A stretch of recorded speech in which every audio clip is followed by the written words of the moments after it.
एक minute relax रहो ठीक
A very hello, a very good evening to all.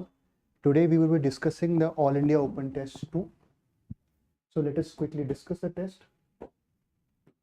But before discussing how we would proceed is that we would first try to understand the concept that is mentioned in the topic and in the question, and then we would proceed forward towards the option. So without further ado, let us start with the discussion. Question 1. Consider the following statements. Law of demand states that fall in price of commodity will lead to decrease in quantity demanded. So law of demand very clearly says that demand is inversely proportional to price. So there is an inverse relationship between demand and the price. That is the basic concept. So if as the statement says, the law of demand states that fall in price of commodity, if the price of a commodity falls, then automatically it would lead to increase in demand, not decrease in demand. So this question becomes wrong. This statement becomes wrong. Now, with respect to equilibrium price, again, the equilibrium price points to no surplus or deficit situation between the demand or the price. Basically, it means that demand would be equal to the supply,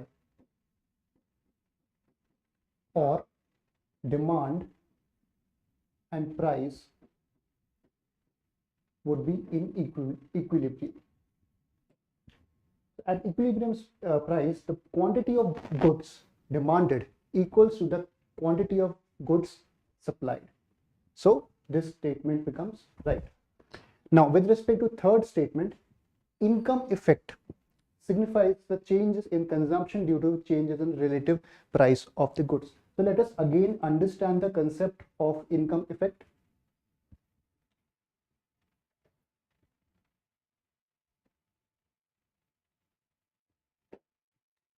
Here two concepts are there. First is income effect, which means change in consumption due to change in purchasing power. This is the concept here.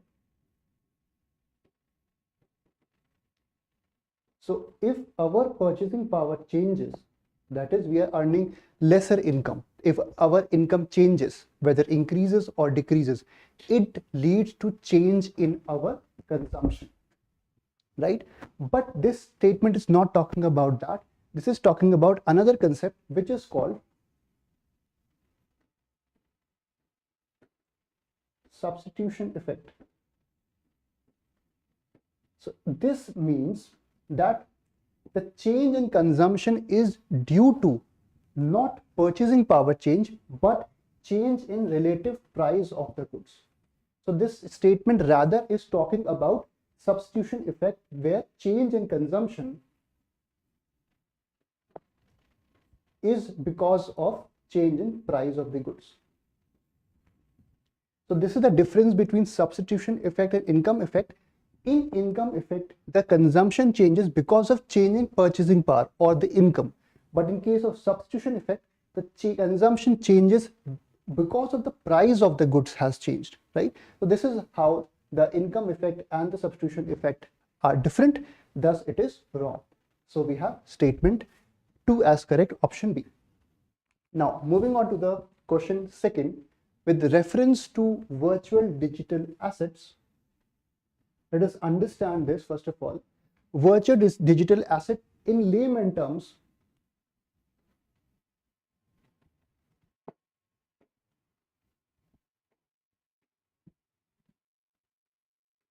means cryptocurrencies,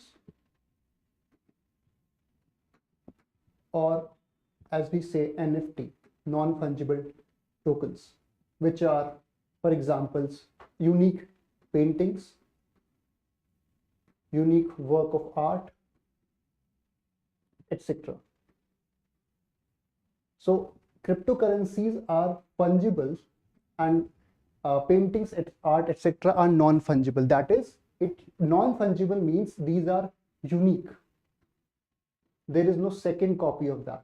A particular painting cannot have a second copy of that. So that is the concept of non-fungible tokens. So this virtual digital asset means the cryptocurrencies, the NFTs, etc. This is a layman term definition. Now talking about the specific definition that was the government introduced in the finance bill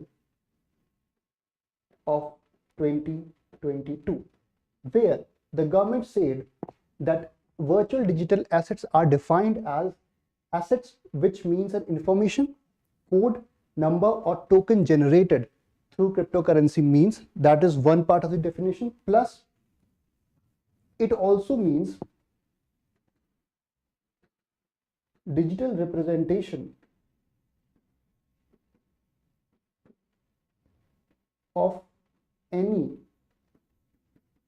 exchanged value and storage plus processing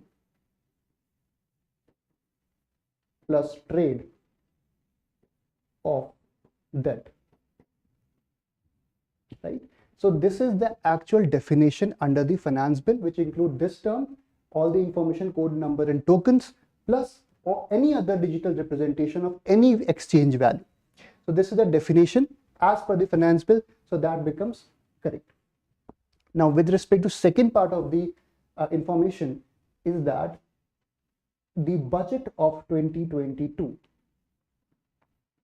under the budget of 2022, finance minister imposed a 30% taxation on the virtual digital assets plus 1% of tax deducted at source if the value goes beyond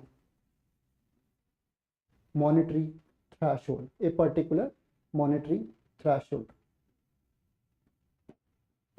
So two aspects are there with respect to taxation. First, the 30% tax would be imposed on virtual digital assets. On the top of it, 1% tax deducted as source would be imposed if the value of that asset goes beyond a particular monetary limit. So these are two aspects, the definition aspect under finance bill and the taxation aspect within the budget of 2022. So that is there. Now let us see the statements. In India, any income from transfer of virtual digital assets have been made taxable. So that is correct. Third statement talks about that the gifting of virtual digital assets among Indian residents have been disallowed. Here's the catch. It has been allowed first, So that makes this wrong.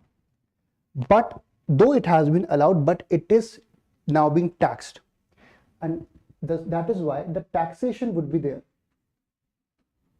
And tax would be imposed on the recipient of the gift, not the sender of the gift. Tax on recipient.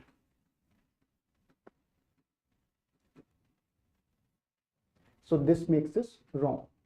Only 1 and 2 are correct. It has been allowed, but taxation would be imposed on the recipient. So state option A is correct here. Now let us move on to the question 3. Again, a scheme, PM Pranam scheme. We have heard about that. Let us first of all give the brief overview of it.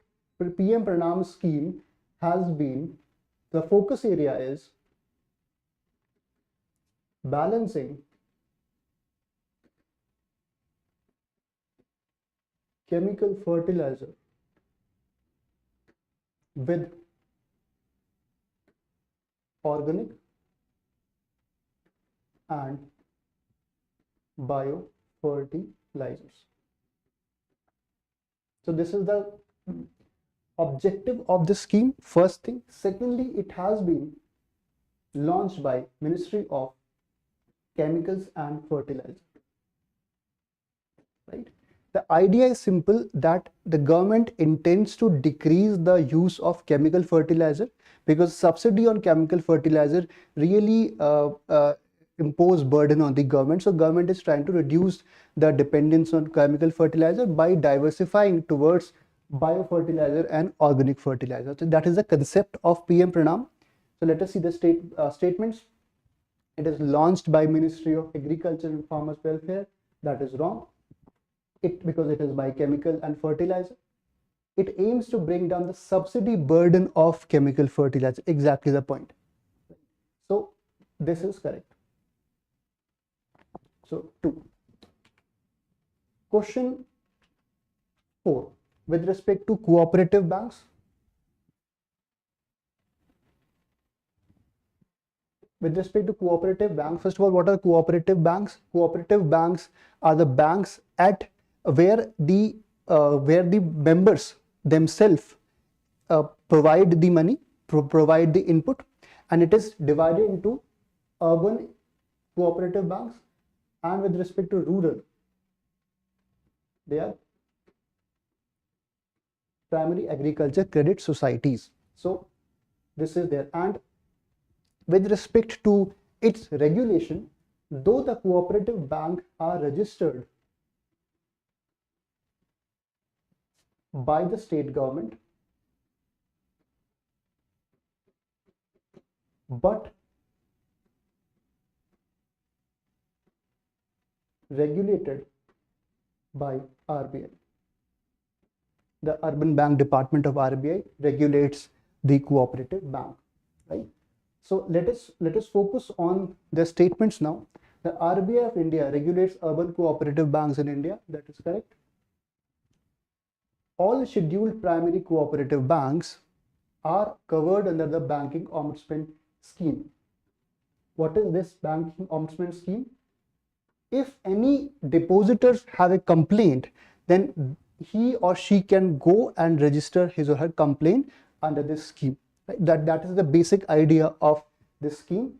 And yes, all scheduled primary cooperative banks are covered under this scheme. So that is correct. Statement 3 is talking about primary cooperative banks in India are not insured by Deposit Insurance and Credit Guarantee Corporation, DICGC. The concept here is that primary cooperative banks are part of payment and settlement system. They are part of payment and settlement system. That is why they are insured by DICGC.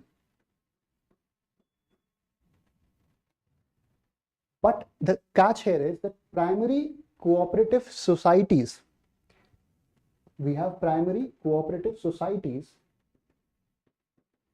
What are these? These are societies which have net worth of less than 1 lakh.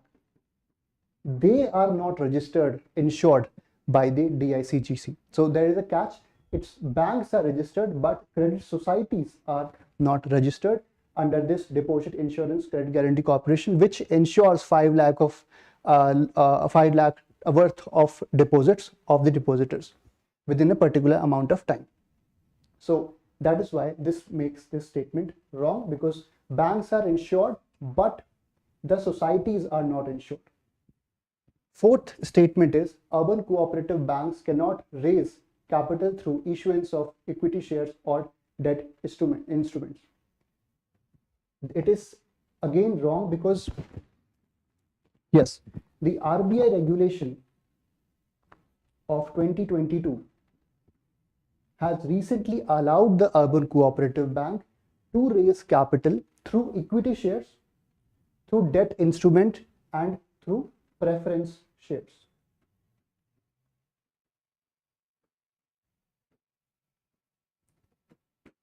So they are now allowed. Earlier they were not allowed, but now have been allowed.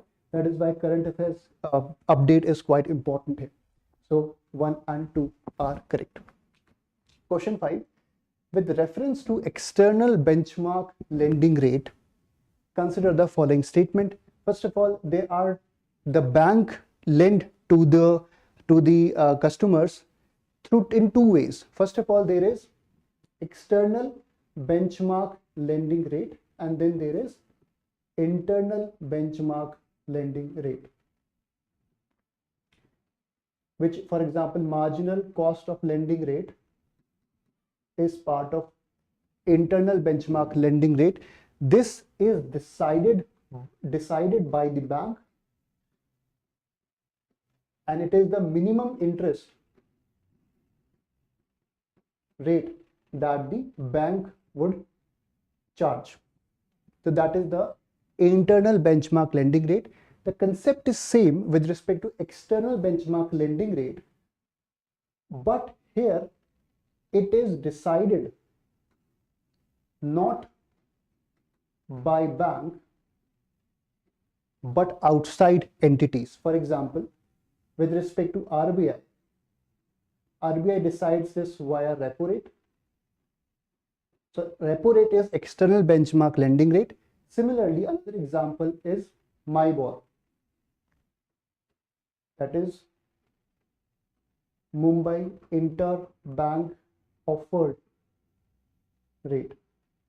The concept is same to LIBOR, London Interbank Offered Rate. So these two are external benchmark lending rate, and thus the concept here: internal benchmark lending rate by the banks, external benchmark lending rate outside the banks, the interest rate. This is the concept. Now, with respect to another important update have been that right now RBI has made it mandatory for the banks to adopt uniform external benchmark lending rate. And the RBI has given 4 options. First option is either RBI has asked bank either to follow the repo rate, that is one thing, or 90-day treasury bills, or 180-day treasury bills, or financial benchmark India Limited, FBIL. The interest rate decided by the FBIL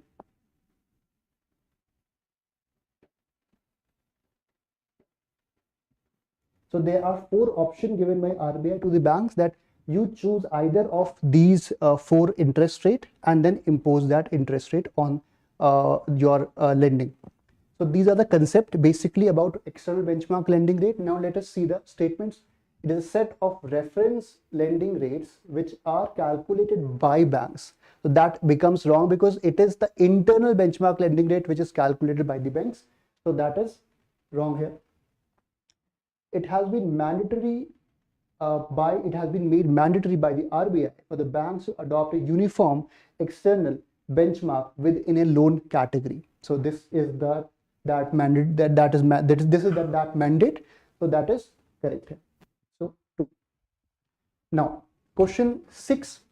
With reference to periodic labor force survey, recently Ministry of Labor has come up with a statement that the private surveys should not be trusted and only government surveys by the National Statistical Office under the Ministry of Statistics and Program Implementation should be, only that should be seen as the legitimate and right survey. So that is the statement by the Ministry of Labor, and that is the context of the question. So this is right. Periodic labor force survey is released by NSO under the Ministry of Statistics Program and Program Implementation. Second statement, as per the periodic labor survey 2020 and 21, the unemployment rate in rural areas are higher than the urban areas. Let us see the facts simple. It is 3.3% in rural areas and it is 6.7% in urban areas. So again, this statement is wrong. As per the periodic labor survey force 2021, the worker population ratio is employed workers divided by total population. So in urban areas, the worker population ratio in urban areas has consistently decreased. Please always be cautious about these terms, because that very much has an indication that the statement may be wrong. So for example, it has actually increased from 35.9% to 36.3%. So the statement again becomes wrong. Only one is thus the correct statement. 7. In initial public offering with reference to IPO, we have seen many of the IPOs in recent times. Consider the following statements. First of all, IPO is when a company issues shares for the first time and is listed at stock exchange. Basically, because it is first time, so primary market, under the primary market it issues. This is with respect to IPO. Now, with respect to IPO, there are key performance indicators, which are the key information regarding share price of every single share, or previous offering of share, if any, all the history, all the basic information regarding the issuer, that is the key performance indicator, among others. Also, now one of the important conditions with respect to IPO is that IPO, the issuer, the company for example, should have 3 crore of net asset plus 1 crore of at least 1 crore rupees in each 5 years, in the each previous 5 years, plus rupees 15 crore CR of pre-tax profit in the previous immediately preceding 3 years.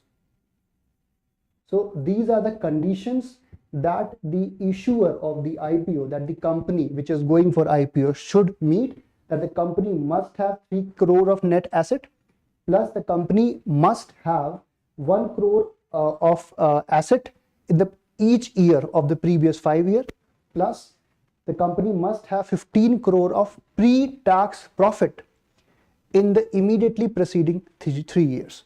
So this is the context of the requirements that the IPO must meet. Now let us jump onto the statements. It is mandatory for issuing company to disclose key performance indicator of the company to Reserve Bank of India. Catch here is that it is not to Reserve Bank of India, but it is to the SEBI, because ultimately it is a bit obvious that the IPO is under the regulation of SEBI, the stock market. So this is statement that is wrong. A company must have a net worth of at least 10 crore. We have seen it is 1 crore in each of the previous 5 years before applying for IPO. So again, this is wrong. The per share price of the public issue is fixed by the SEBI in consultation with the merchant banker. The idea is that the per share price, the price of every single share is decided by the issuer itself, the company itself, not by the SEBI. So it is the issuer who decides it. So this is also wrong. Fourth statement, in India, pension funds and insurance companies are not allowed to invest in initial public offering. That are wrong. These are called qualified institutional buyers, QIBs, and which includes pension funds, which includes insurance companies, which includes mutual funds, which include scheduled commercial banks, etc. It also includes foreign institutional investors. So QIBs are more sophisticated investors, more knowledgeable investors, unlike the individual investors. So these are the entities like these. So these are allowed actually. So this is again wrong. So none of these are right. So let us move on to the 8th question. Which among the following will become part of Invisible's receipt and expenditure of BOP? Let us quickly, we all know, but let us quickly move on to the, we have current account, we have capital account. In the current account, we have visibles and we have invisibles. In visibles, we have merchandise. In invisibles, we have service, payment for service, or gaining from the service provided. So service is there, income is there, and the transfers are there. So these are 3 categories within the invisibles, and service include, for example, tourism, medical expenditure, etc. Income include profit or dividend. This can be incoming or outgoing. So, and transfer includes grants by international institutions, for example, World Bank, and it includes remittances. So these are the invisibles. With respect to capital account, similarly, we have 3 aspects. First is investment, second is borrowings, and third is bank account. Bank account or bank transaction. In investment, we have FDI and FII. In borrowings, we have external commercial borrowings by the private sector or sovereign borrowings. In the bank account, we have NRI deposits. So this is the whole table of what the BOB actually includes. Now let us see the statement. The question is asking which among the following will become part of Invisible's receipt and expenditure of balance of payment. Okay, so it is talking about invisible aspect, that is this aspect. So let us talk about that. Indian citizens traveling abroad for leisure, again it comes under the service aspect, tourism aspect, so this is correct. Foreign aid received by Indian organization, it comes under grants, so this is also correct. Remittances sent by Indian citizens working abroad, again it comes under the remittances aspect of transfers. So again this is correct. Foreign investors buying Indian stocks.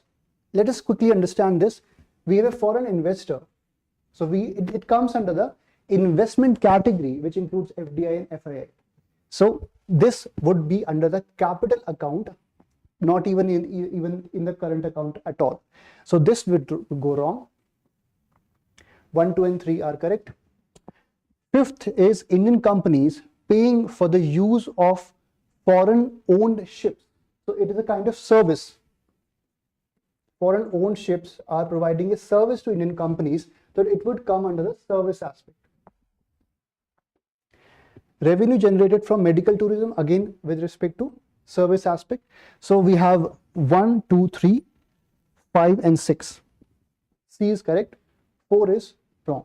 So basic concept, if you understand this table and these components, you can easily answer any of the BOP question here. Now let us move on to the question 9. In the context of economy, the term front running, it has been seen in the news. SEBI has come up with regulation and has warning for those who are using front running illegally. Now basic concept of front running is that a stock broker illegally using confidential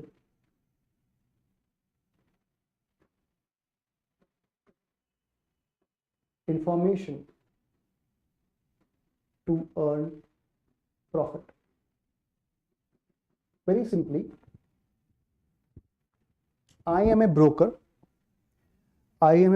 and I have now a knowledge that tomorrow, once the market opens, the share price of a particular share will increase. So I would, and this is information that I only know. So I would use my own account and would buy the share today only at lesser price and would wait for those shares to increase in their price, and then I would sell after the increase in price, and I would buy in less capital and I would sell it for more, and the profit that I would have gain would come into my account. So this is, I am doing only because of confidential information on account of being a broker. I'm a broker, I have information regarding any particular share price that is going to increase, and I would use that for my own illegal gain. Right? So this concept is called front running, as the name suggests, to be at the forefront of any particular transaction. So this is a basic concept. So it is talking about practice of executing trades for one's own account based on non-public information, confidential information obtained through client relationship. So a particular client I have, and I have an information that with respect to that client, the share price of particular share is going to increase. So I would use that that confidential knowledge illegally to profit gains, and this is called front running, or it is also called front trading. So see, ninth, question 10, which of the following is the most likely impact of rising inflation in an economy? So rising inflation means the value of the currency would decrease, very simply. So it would lead to depreciation, not appreciation. So this is wrong. Let us see the third, higher burden on fixed rate debt holders. Fixed rate debt holder, it basically means that I am a debt holder, I have borrowed some money and I am paying the interest. I am paying 10 units as the interest for the loan I have taken. Now inflation has increased, right? The person is, the lender is getting 10 units from me. Now inflation has increased. Even after inflation, I am just giving 10 units as interest rate but the value of these 10 units are lesser than these 10 units. The value of that, because of the inflation, the value of the currency is reduced. This currency, this 10 units could buy, let us say, one product. But this 10 units, the value has decreased. It would not be able to buy that particular product because its value has decreased. So the loss is loss is for the creditor, but not for the debtor. So I'm a debtor, I am paying the same amount of interest, and that interest, the money has a lesser value. So it is reduced burden on the fixed rate debt holder. Fourth is import becoming cheaper. Import will not become cheaper because if the inflation is there, it means earlier, let us say, for $1, rupees 80 was the amount of exchange. Right now, because of the inflation, the amount has increased. I need 100 rupees to buy $1. So certainly this has led to increase in the import price. If I want to buy crude oil, earlier I had to pay 80 rupees, but now I have to pay 100 rupees for each dollar of the crude oil. So that would lead to imports becoming costlier. Now let's move on to the important concept of bond yield. First of all, bond price is inversely proportional to bond yield.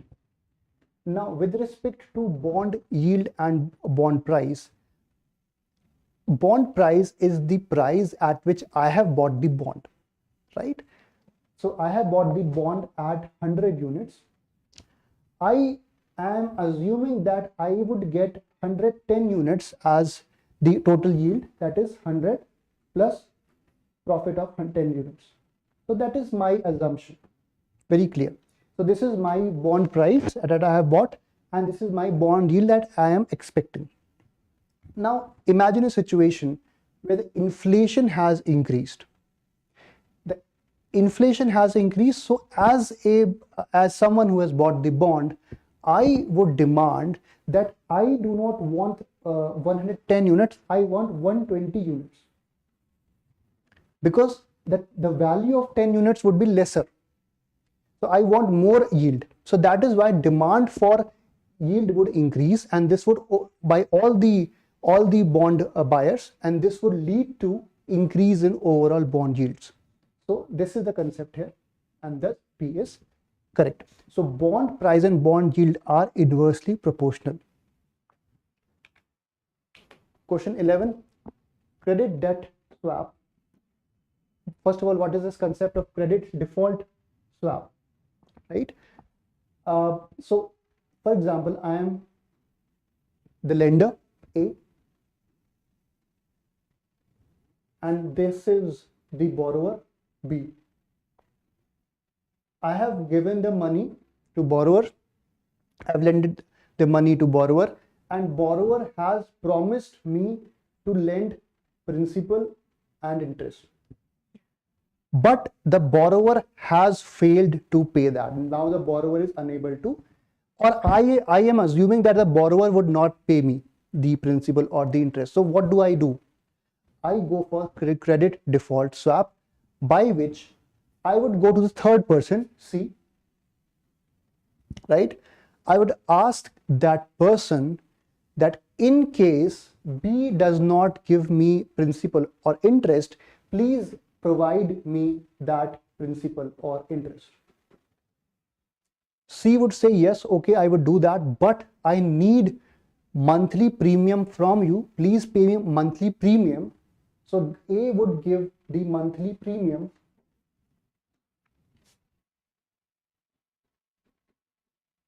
to C.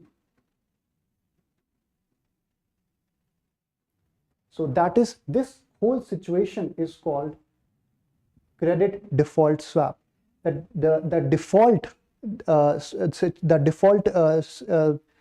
situation is now being transferred from A to C. The liability is being transferred, right? So that is the situation here. In credit default swap, B is if the A thinks that B is would not be able to give me the interest or the principal, I would ask the C to pay me that, and in return I would pay monthly premium to C, right? So this is the whole concept of credit default swap. Now let us see the statements. It is an insurance against the possible non-repayment of principal or interest by the borrower. So D. Question 12. With reference to Insolvency and Bankruptcy Code, IBC, we have, for example, Insolvency and Bankruptcy Board. We have insolvency professionals.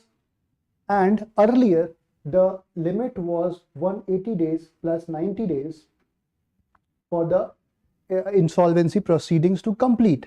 But right now, it has been increased to 330 days, right? So let us see the statements.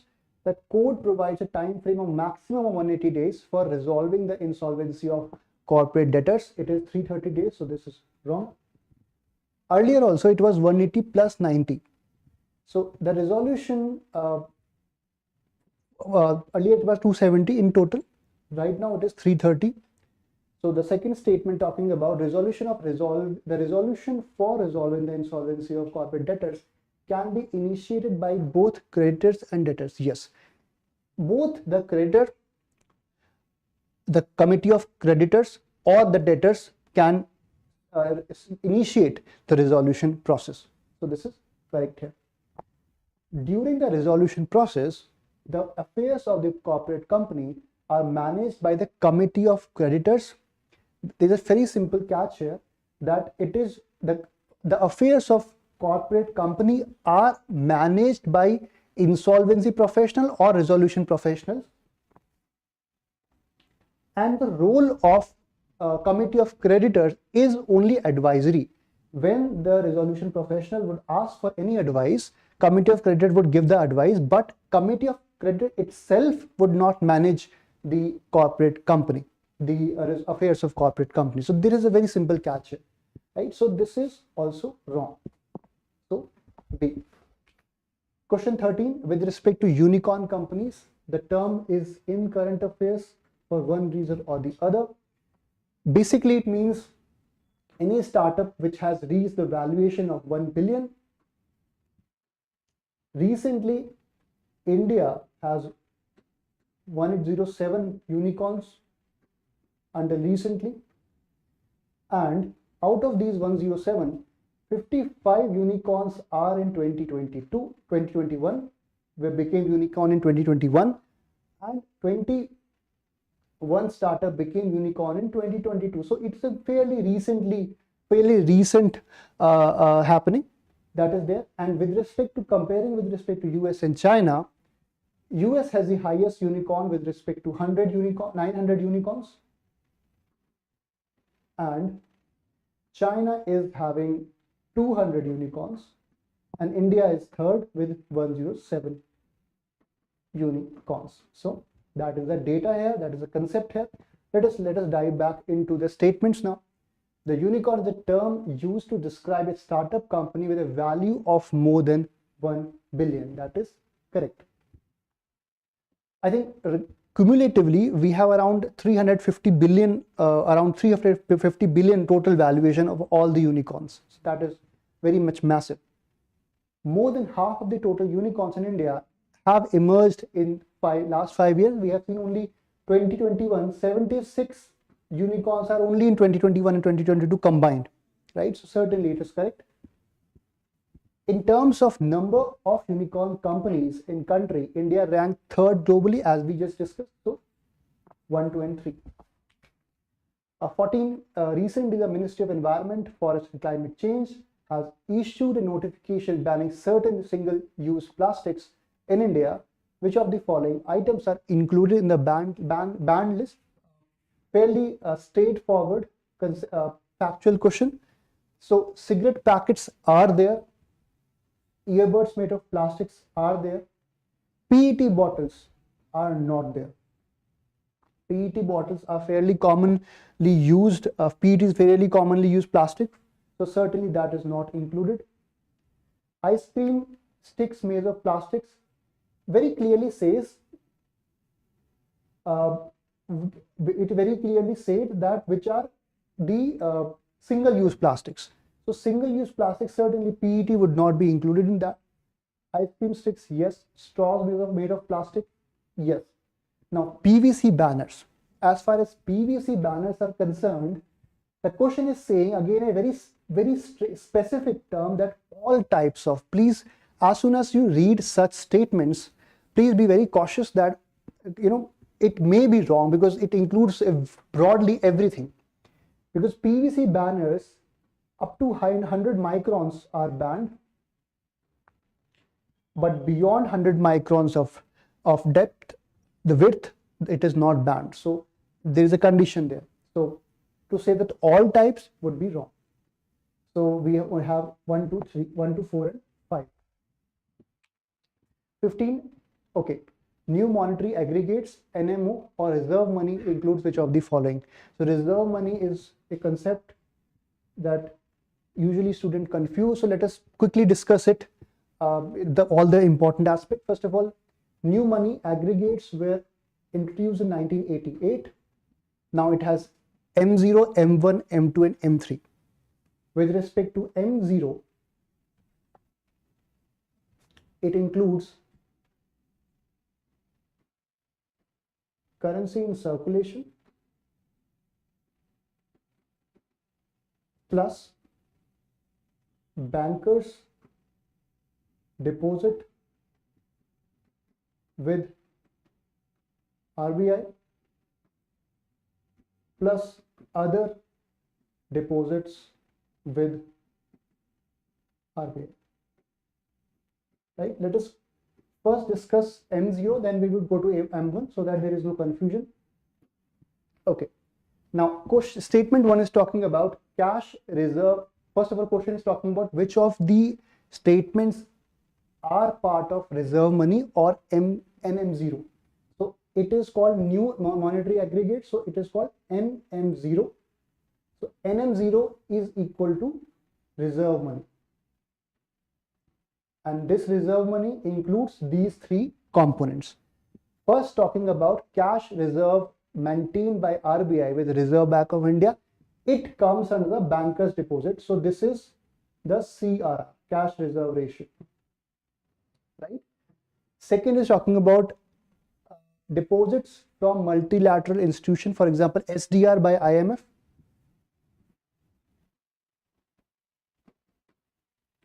That would become part of other deposit. SDR though are with respect to IMF, but it is the RBI which stores that. So SDR certainly there. So both 1 and 2 are part of reserve money. Now let us talk about the statement 3. Statement 3 talks about demand deposit maintained by the public with the banks. So let us talk about NM1. NM1 talks about currency with public plus demand deposit as mentioned plus other deposits with RBI, and demand deposit is with banks. So this third statement is with respect to NM1. So this is wrong, but it is important to understand where it lies. It lies here. Similarly, with respect to NM2, new monetary aggregate 2, it includes the NM1 plus time deposits. Please, this is very important. And plus term deposits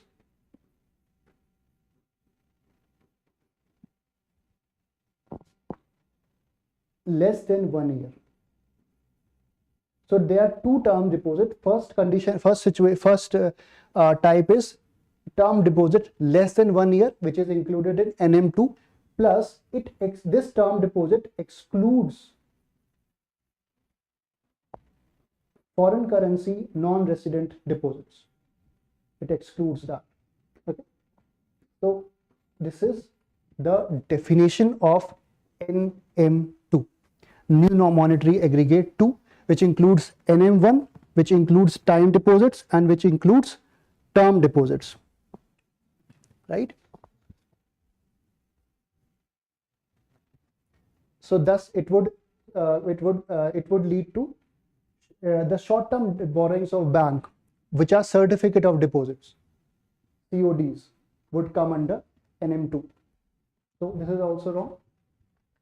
With respect to call borrowings from non-depository financial corporation by banking system, this would become part of NM3, which is the NM2 plus the term deposits beyond 1 year. Here earlier it was less than 1 year, it is beyond 1 year, plus this call borrowings. So with respect to our question is only with respect to this, so we would only restrict ourselves with this. Thus reserve money 1 and 2 only are included in reserve money. Okay, this is a fairly complex concept. Please, just I have made it very simple to you. Just focus on these components and you would be able to answer any question with respect to the new monetary aggregate, right? Let us move on to the question 16. Yes. Okay. Which of the following statements are correct with respect to acylclofenac drugs? We have heard about diclofenac. Diclofenac drugs are responsible for death of vultures, and both acylclofenac and diclofenac are non-steroidal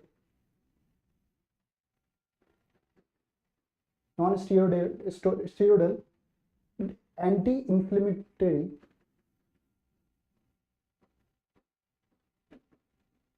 drugs, right? So the idea is to check inflation or disease in the cattle or in the animals.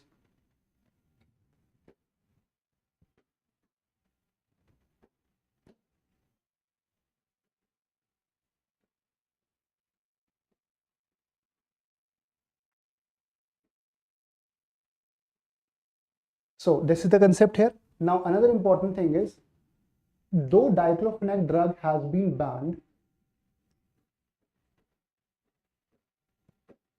it has been banned completely. Acylclofenac has not been banned. Now acylclofenac, what happens is, if it is injected into the cattle's body, it would metabolize into diclofenac afterwards.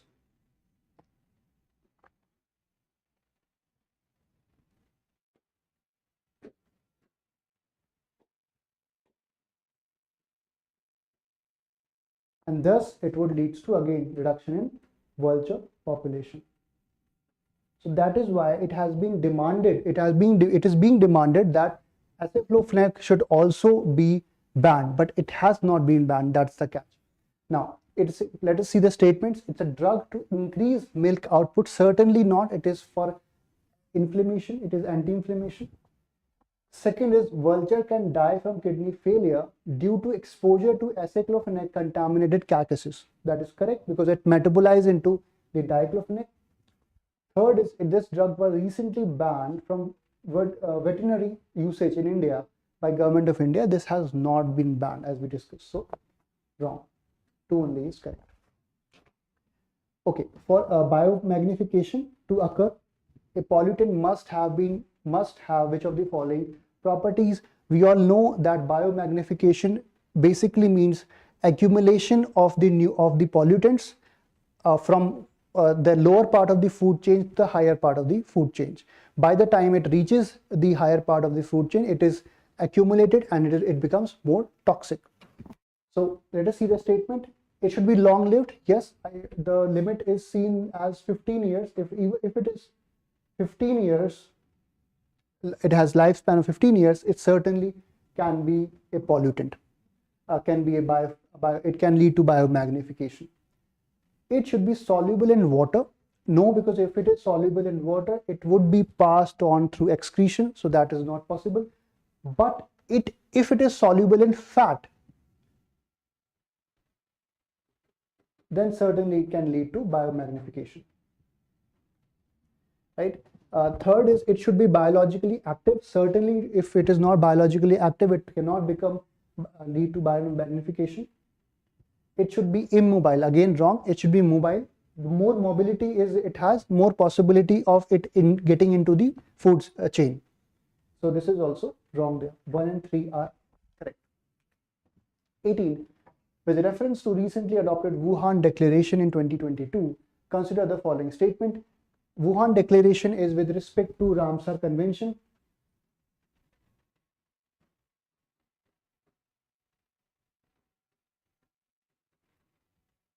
And it is adopted in November 2022 as in the Wuhan as written under the Conference of Parties Meet 14, COP 14. The goal is simple: to restore, conserve, and wise use. It is actually a term, wise use of wetlands. So it is related to wetland conservation, correct? Acknowledge the role of indigenous communities in protecting the natural resources of India. Yes, it acknowledges the role of indigenous communities in protecting the wetlands especially. It recognizes the economic valuation of ecosystem services, correct?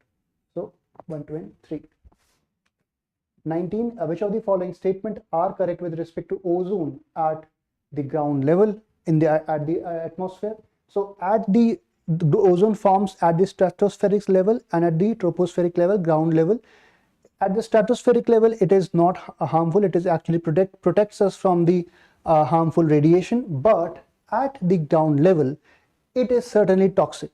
Now, how it forms is we have nitrogen oxides, which reacts with O2. This O, it reacts with O2 and it leads to formation of O3. And this disintegration happens because of under the presence of sunlight. So that is how whole procedure of how basically the O3 is being formed at the ground level. Now, with respect to catalytic converters, these catalytic converters convert NOx. It disintegrates NOx into nitrogen and oxygen. So let us see the statements. Catalytic converter used in automobiles are major source of ground level ozone. These are not sources of ozone. It actually checks the ozone formation by checking the NOx formation by disintegrating it. So wrong. It can negatively impact vegetation, productivity of various crops. It can impact the forest cover also, the green cover also. So that is correct. 20. With reference to biodiversity hotspots, consider the following statements. Biodiversity hotspot, we all know there are two conditions with respect to biodiversity hotspot. First of all, it is, as mentioned, at least 70% of the natural vegetation it must lose.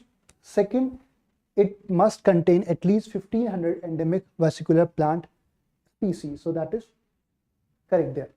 Second statement talking about Sundaland biodiversity. So just brief map.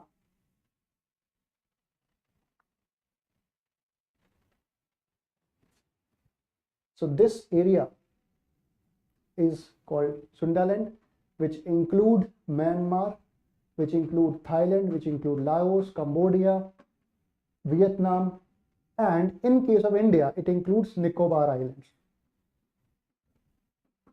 So that is why the part of Sundaland biodiversity hotspot lies in India. So yeah. Biodiversity hotspot together represent about 12% of Earth's land surface. 12% is too much. They represent only 2.5%,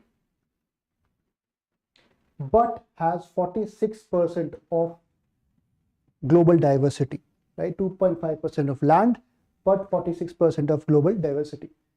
Hope spots, a new concept. Hope spot is an initiative. First of all, hope spots are by IUCN and Mission Blue.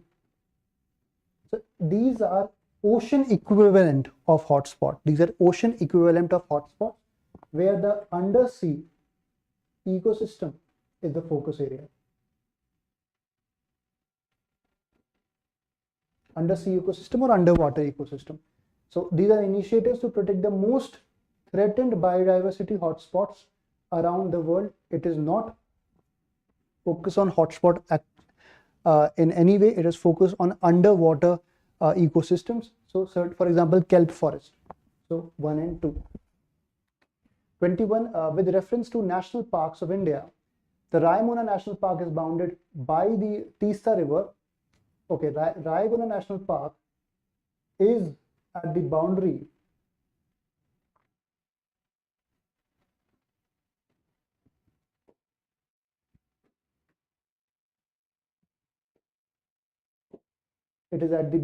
of West Bengal and Assam.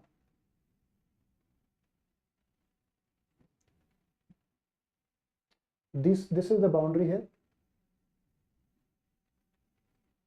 West Bengal and Assam, and this is a Sankosh River. It borders Manas National Park also. So Sankosh River and along the Assam West Bengal border. So this is wrong. Guru Ghasidas National Park was the last known habitat of Asiatic cheetahs in India. Yes, it is currently in Chhattisgarh. Eraviculum National Park has been the highest density and largest surviving population of Nilgiri thars. Nilgiri thars are found only in the Tamil Nadu and Kerala region, the Western Ghat region. So correct. River Godavari flows through Papikonda National Park. That is correct. It is in the Andhra Pradesh, and it is the only area where the leopard cat is sighted. Leopard cat. So 2, 3, and 4. 22, ecological pyramids. Okay, a new concept there. So there are 3 kinds of pyramids. First is energy pyramid, and second is population pyramid, and third is biomass pyramid. And among these 3 pyramids, only the energy pyramid is upright. That is, it starts like that, and it's a tapering for upward. It's a tapering because at every stage, around 10% of energy is wasted. So energy pyramid is always upright. Unlike energy pyramid, biomass pyramid and population pyramid may or may not be upright. For example, biomass pyramid at the grassland on the land, it is certainly like energy pyramid, tapering upward at the grasslands.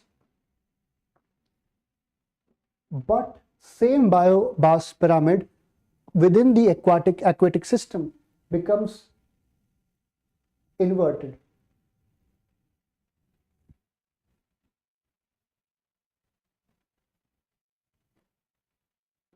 How that happened? Because the mass of phytoplanktons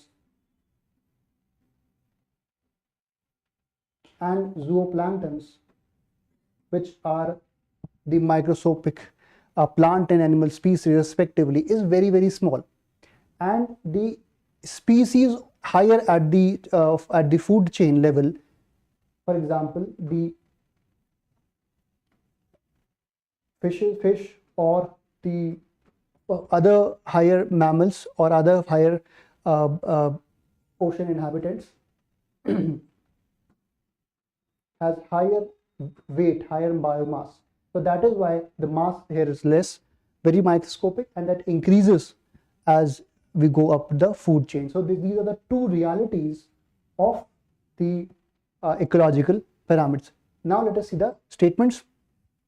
They represent the feeding relationship and energy transfers in the ecosystem, correct? The ecological pyramid of energy is always upright, as we discussed, because decrease in energy. The grassland ecosystem is an example of inverted pyramid of biomass. No, we have discussed grassland is the upright, aquatic is inverted. So wrong. 1 and 2 is correct. Okay. Consider the following statement with reference to seaweeds. Okay. Let us see the statements. They can be both microscopic and as huge as several meters. So microscopic we have discussed phytoplanktons, and several meters we have discussed, for example, algae, or more specifically we have kelp forest, for example, in the western coast of California, the western coast of US. So certainly this is correct. They're effective in binding agents and are used in toothpaste and fruit jelly. That is with the current usage of good usage of it, and it is focusing on shifting or removing the need for microplastics, right? So that is another important usage. India's first seaweed park is to be established in the state of Gujarat. No, it is being established in the state of Tamil Nadu. So 1 and 2 are correct. 24, UNCCD, United Nations Convention to Combat Desertification. It is a sole legally binding international agreement linking environment and development to sustainable land management. Correct. Committed to centralized approach. No, it is decentralized. Just public participation is the core aspect of UNCCD.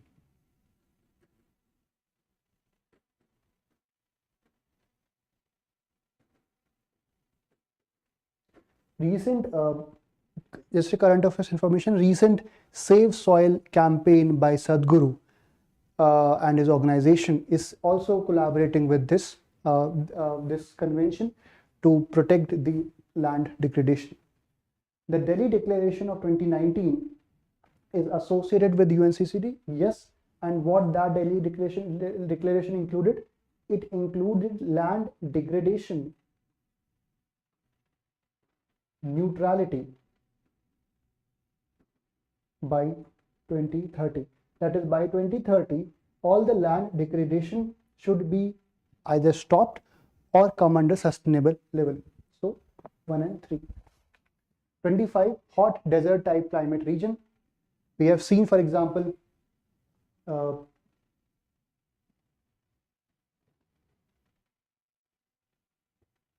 we have Atacama Desert here, this part. Here in the New Mexico, we have Mojave Desert, and we have here Sahara Desert. All the deserts are majorly, these deserts are in the offshore regions. They are in the western part of the continent. So offshore winds there is a lack, and also upwelling is also there and near the coast because of offshore winds. So there is no marine moisture that is present. So thus the rainfall, precipitation is lacking. So this is correct. The plants in the region have specialized means for adaptation to climate. In the region, for example, plants have thorns. Plants, the foliage of plants is waxy in nature. They have thick stems and cuticles. So that is correct. Mineral wealth of deserts make them economically attractive. Yes, for example, gold in Australia. Or we all know crude oil in the Arab Peninsula, for example. So certainly there are many examples in the Latin America. Certainly the sodium, the compounds of sodium are certainly there. Nitric compounds are also there. So certainly mineral wealth is a lot of important aspect here, 1, 2, and 3. We also have production of copper. We also have production of even diamond in these regions. So that is, now let us move on to the 26. Okay, peripatric speciation. So we have, first of all, allopatric speciation, and it is divided into peripatric,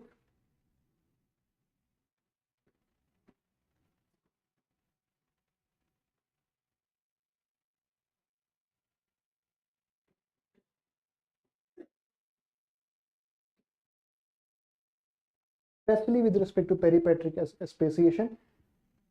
Allopatric speciation is talking about geographical isolation.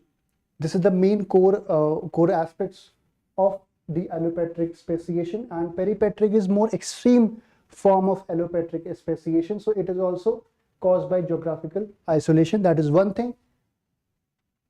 Why peripatric is more extreme form? Because in allopatric, what happens? Both communities are divided into two small communities, right?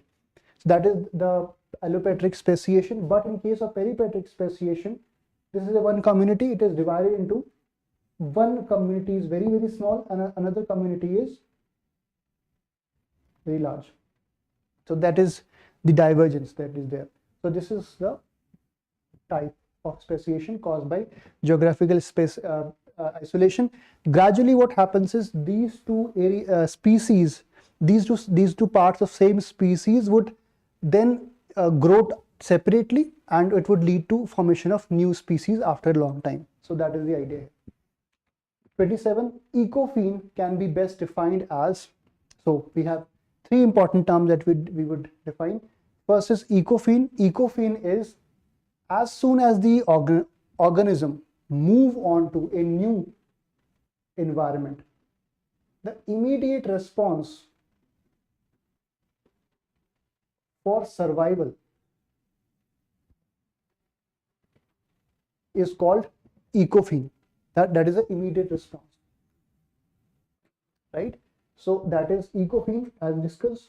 And similar, another important concept is ecotype, which includes the same thing but not immediate. Once it is a response when the organism has lived for a long time. So that is the ecotype. That is second part of the statement, when it has been living for too long.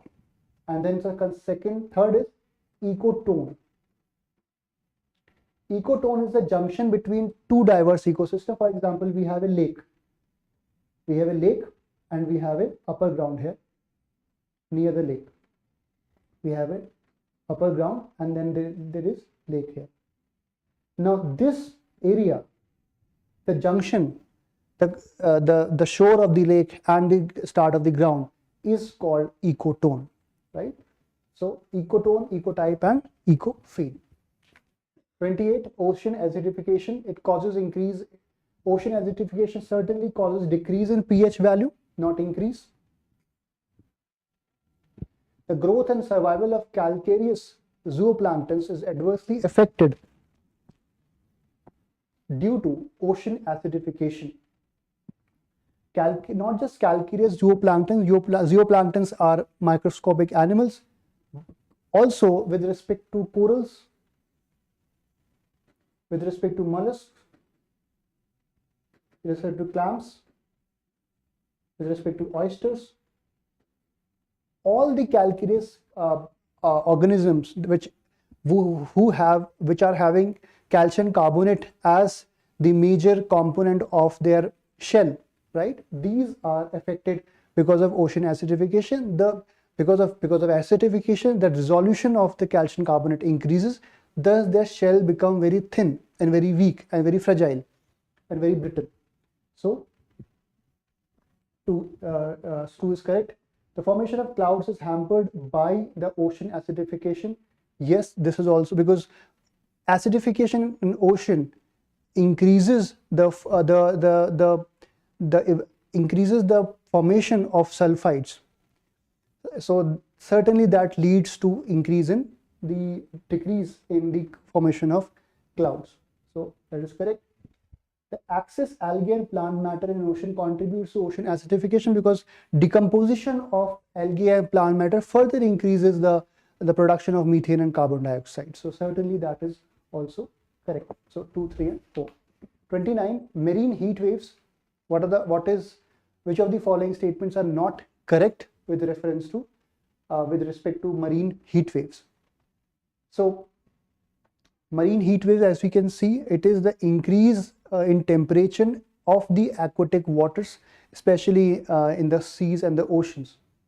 Occurrence of marine heat waves can lead to destruction and loss of kelp forest. Kelp forest are those algae forest where the algae are of many meters of length, and these are underwater tropical forest, kind of underwater tropical forest. Very, very important, very important in terms of the quality of the ecosystem that is there. So it can certainly lead to destruction of kelp forest. The most common drivers of marine heat waves is ocean current, because they transfer the temperature, the warm water from one place to another. So certainly correct. Winds have almost none to negligible impact on the formation of marine heat waves. Let us understand. For example, if winds are feeble, if winds are very less feeble, very weak, what would happen? The winds over the ocean, over the water surface, would not be able to transfer that water in terms of currents. So what would happen? The water surface, this is the water surface, and this is the top part of water surface, top part and below that. Now, if there is no movement of water outside, what would happen? The temperature would increase, right? So the temperature of same water surface is increasing, and water is not moving outside because of the weak winds. What would happen? It lead to increase in temperature of that, and that would create a very significant threat for the phytoplanktons or zooplanktons or all these species in that region, right? So that is why winds certainly have a very important role to play. So that is wrong. It has been associated with the mass mortality of marine invertebrates. That is correct. 30. Dugongs, we have read about these. These are sea mammals.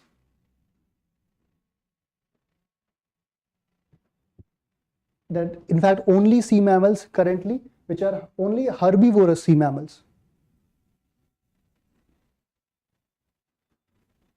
that we currently have. Right? That is one thing. Secondly, these are found in Indo-Pacific region. With respect to India, these are found in Park Strait, Gulf of Mannar, Gulf of Kutch, and Andaman and Nicobar Islands. Right? With respect to their status, under CITES, they are under Convention of Trade of Endangered Species. So that is, they are under an Appendix 1. With respect to the IUCN, they are under a vulnerable list, right? This is the basic information. Let us quickly see the statements. It is the only existing species of herbivorous animals that live exclusively in the sea, so that is correct. India's first Dugong Conservation Reserve has been established in the state of Tamil Nadu, that is correct, near the Gulf of Mannar. It is listed as critically endangered globally. It is listed as vulnerable under IUCN red list. So 3 is wrong, 1 and 2 are correct. 31. With respect to Mamalla style of architecture, consider the following statement. It is a sub-style. First of all, Mamalla type of style is under the Dravidian style. It is by Narsim Varman I. Examples include Draupadi Ratha,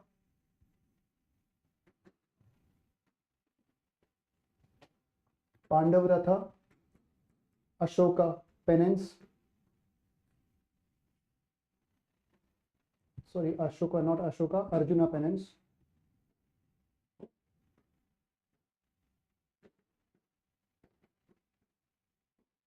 The monolith wall that is there.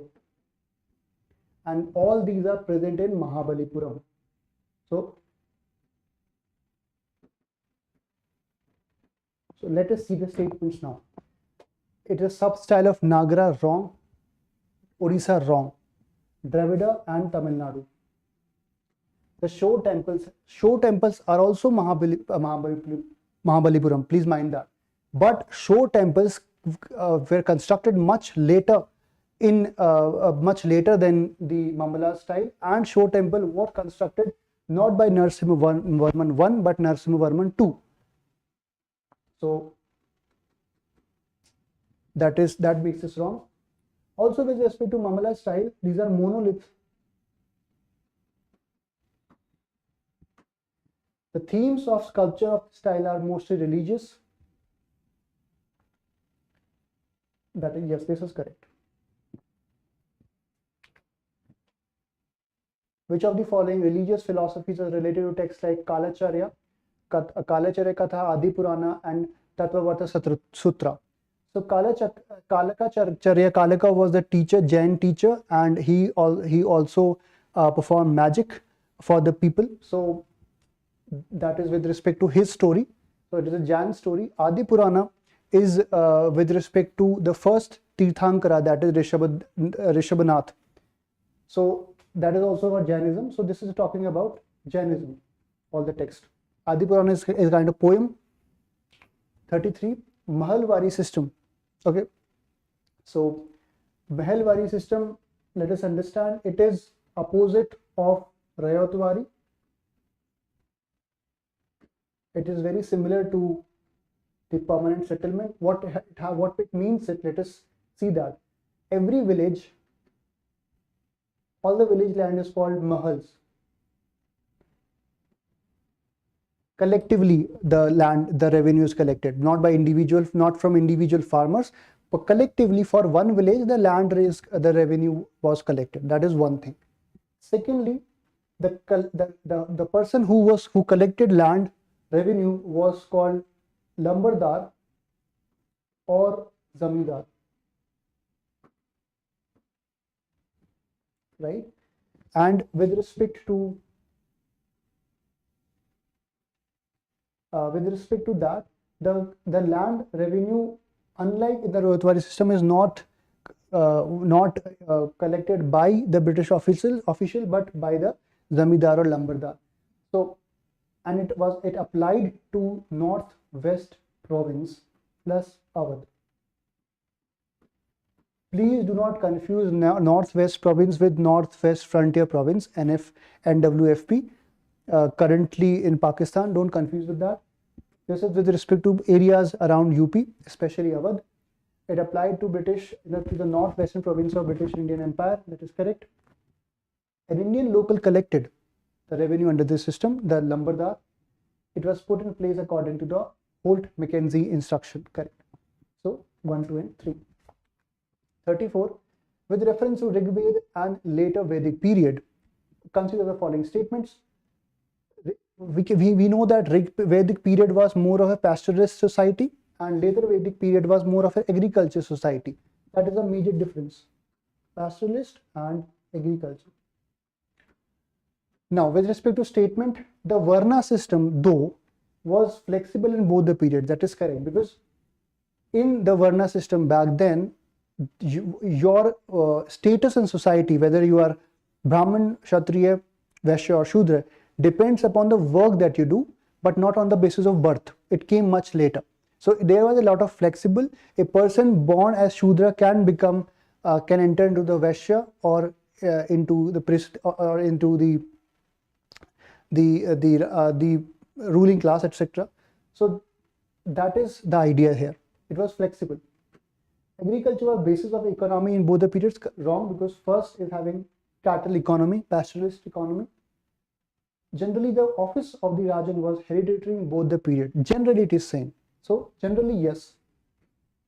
Especially in the Rigveda Vedic period, the sabhas and samitis were very strong. So if the office, if the Rajan, the hereditary of the son of the Rajan, for example, is completely unworthy, then only it would not be able to acquire the post, the position.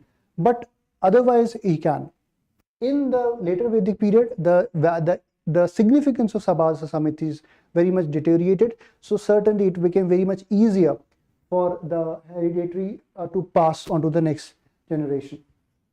So 1 and 3. 35, with reference to foreign travelers who visited India during medieval times, consider the following statements. Okay, he was French physician and philosopher. Okay, so French physician, there was only one French physician, who was Francois Bernier. He attended the courts of Shah Jahan and Aurangzeb, that is correct. He claimed that all the lands in India was owned by emperor and most of people were in India poor, that is correct. Niccolo Conti was Italian traveler, right? So that is wrong. Jean Baptist, he came into the Vijayanagara Empire, not the Mughal Empire. Jean Baptiste Travier came into Mughal Empire, but he was a French jeweler, not a physician. Nunes again came to Vijayanagara Empire. He was Portuguese traveler. So Francois Bernier. Which of the following statements are correct with reference to establishment of local bodies and devolution of powers to them during the British rule? Okay. The first municipal corporation was set up only after abolition of companies rule in 1858. Wrong. First was established in 1688 in Madras. Subsequently, in Bombay and Calcutta, it was established in 1726. Mayo's resolution of 1870 allowed non-officials to become chairperson of local bodies. First of all, Mayo's resolution was up for decentralization up to provinces level. It did not go beyond provinces to local bodies. So first thing is that. So that is why the question of local bodies does not even arise. So that is wrong. In fact, it is the Ripon's resolution of 1882 which allowed non-officials to become chairperson of local bodies. That is first thing. Third statement, Ripon resolution of 1882 did not have any provision for elected and non-official members in the local bodies. Again, that is wrong. Provision for made for the non-official or elected members provided the election is feasible.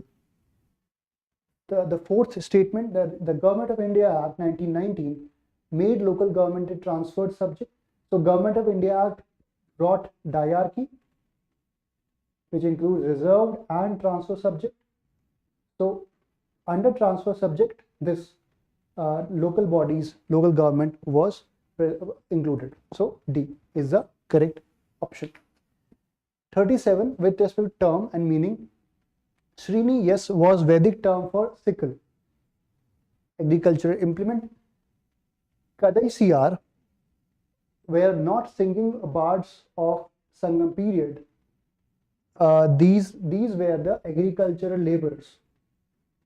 These were the agricultural laborers.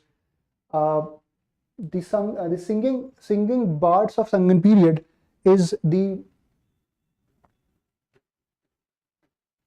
Panar. They are called Panar.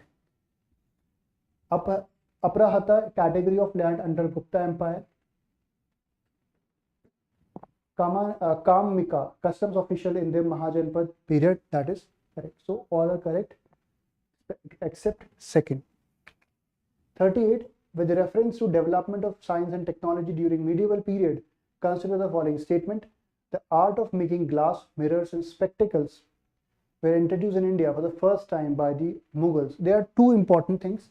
First of all, glass, mirrors and spectacles. The import, the product, not the art. The product was introduced by Europeans, and the art came much later than Mughals, even after Mughals. So in both the aspects, the statement is wrong. The iron stirrups and gunpowder were introduced in India by Turks. That is correct. The use of charkha and spinning wheel for spinning was introduced by not by European. Again, it was introduced by Turks. So 1. 39. With reference to Vijayanagara Empire, consider the following statement. The Vijayanagara rulers rigorously followed the Chola tradition of the local self government in village. First of all, Vijayanagara Empire was a feudal system. First thing, and headed by Amar Nayaka. So certainly there was no scope for local self-government. It was very much centralized at the feudal level, because feudal was there, so whatever small areas that they governed, they completely took control of that. So this is wrong. Cotton and silk textile were important items of export from Vijayanagara Empire. That is correct. Slavery was banned and hence completely absent. Slavery was very much normal in those days. So slavery was, this statement is wrong. Temples in Vijayanagara Empire were characterized by absence of gopurams and pillars. Again wrong, because it was because it was very much influenced by the Dravidian architecture. So gopurams were massives, and the Mahamandalams has many pillars. So only 2 is correct. 40. With respect to Sangam age, consider the social conditions during Sangam age. Consider following statements. The primary deity of the Sangam people was Murugan. Murugan god is called Tamil god. So certainly this is correct. The classification of society into varnas and caste was absent. By that time, there was a lot of trade or lot of communication between north and south. So from north, these ideas came into the south. So again in south also, the Brahmin class, the priestly class, the ruling class called Arasurs, for example, the merchant class called Vaisyas, and then the agriculture class, Shudra class.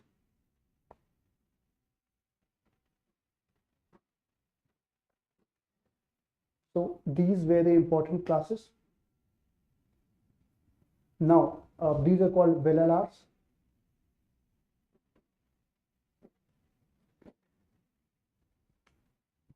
So it is saying absent, so that means it's wrong. No evidence of practice of sati was found. Sati was very common in the elite aspects of society. In the most elite strata of society, sati was found. But yes, in that period, love marriage was very much common. So certainly these both contradictions apply there. 41. With respect to classical Tamil text. Okay.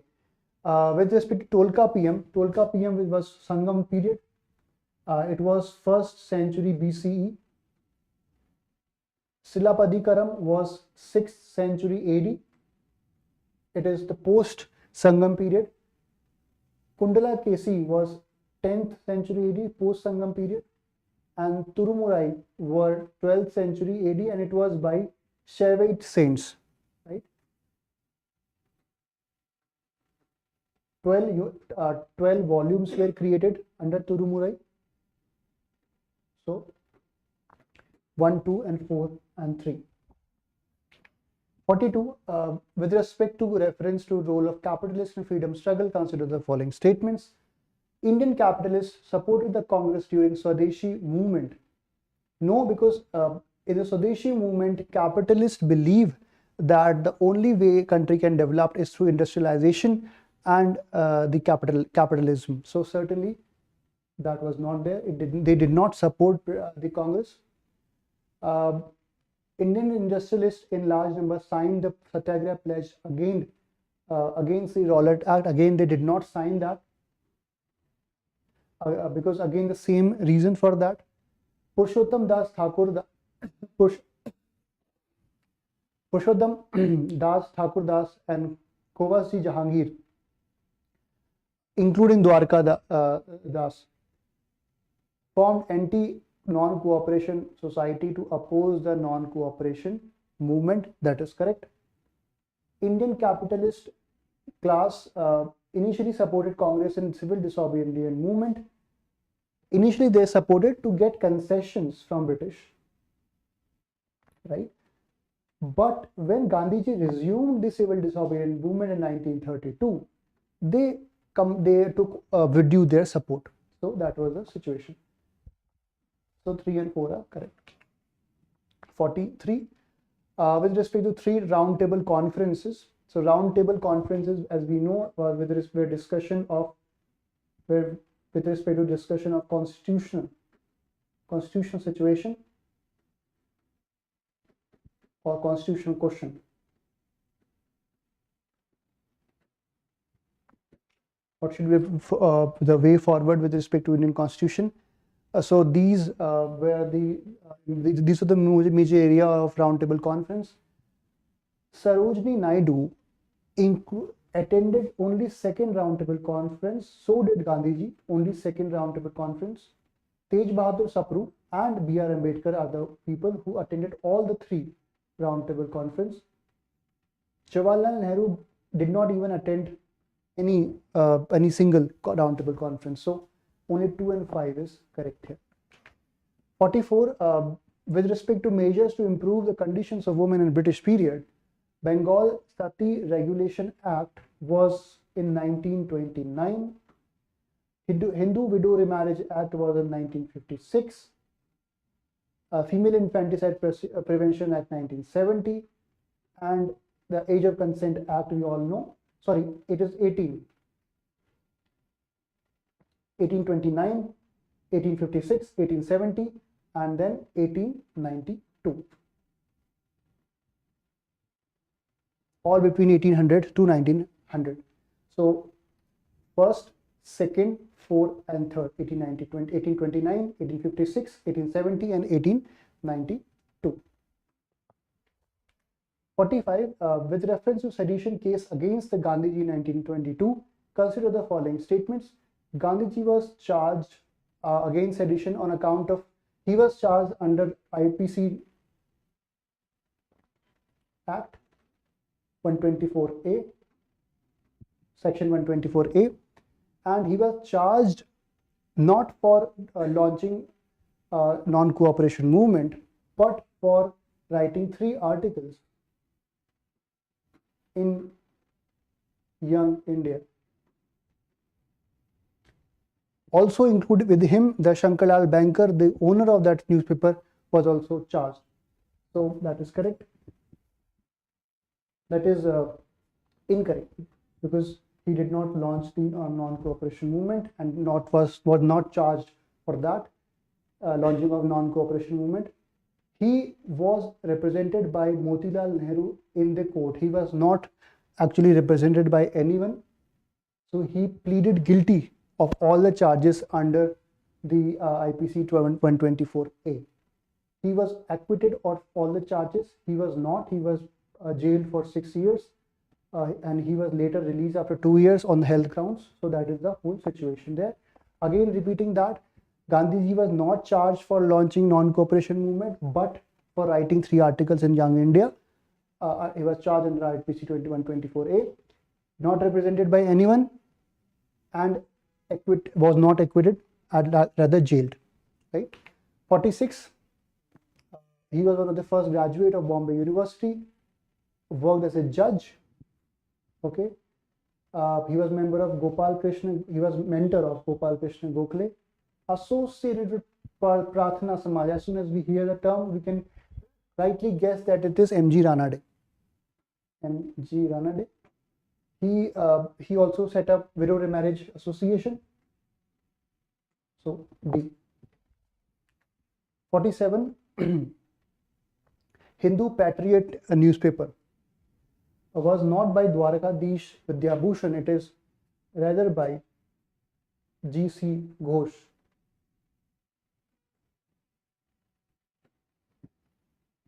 Indian Mirror by Devendranath Tagore, we know. Talwar by Virendranath Chattopadhyay. Swadesh Mitram was by G.S. Iyer.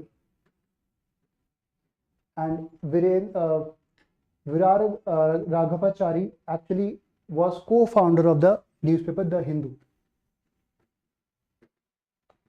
So only two pairs are correct, 1 and 4 are not correct. 47. Bhaktism, consider the following statement. Cults, Bhakti cults generally emphasize on monotheism. For example, the Kabir,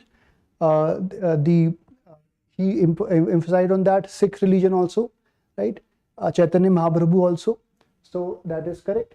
Bhaktism generally preached equality of caste. All the castes were considered equal. That is correct. Bhaktism helped in thriving vernacular literature. Yes, that is also correct because, for example, Chaitanya Mahaprabhu wrote in Bengali, right?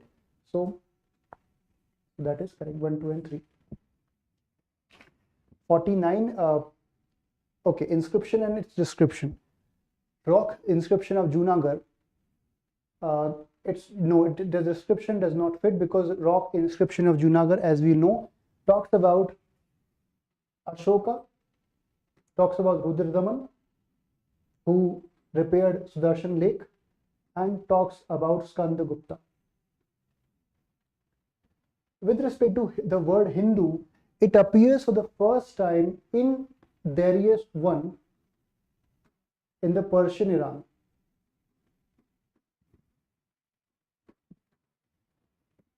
Mandsaur inscription in mention guild workers migrated from Lata in Gujarat to Dashapura in Madhya Pradesh. Yes, Dashapura right now is known as Mandsaur. Aihole inscription, Sanskrit written inscription mentioned victory of Chalukya over Pallavas. That is correct. Kalasi inscription actually is inscription that is placed 14 set of pillars are placed between Chakrata and Dehradun in Uttarakhand. With respect to the philanthropic work of Ashoka's wife, it was under the Allahabad or Prayagraj inscription. So 4 wrong, 1 wrong, 2 are and 3 are correct. 2 pairs. 50. The school of painting depicts Krishna Bhakti. This school of painting depicts Krishna Bhakti. Please be very careful with whether it is representing Krishna Bhakti or whether it is representing Krishna love scenes, the sensuality or intelligence of Krishna love scenes. So, with respect to Krishna Bhakti, it is Bundi's school of painting. That is correct. And let the local vegetation and wildlife were shown in detail. Yes, sky always appeared in different colors. Red ribbon visible in sky. All are important aspects of a Bundi school. The faces are round, sharp noses. Unlike Basholi schools where the eyes are petal shaped. And receding hairlines.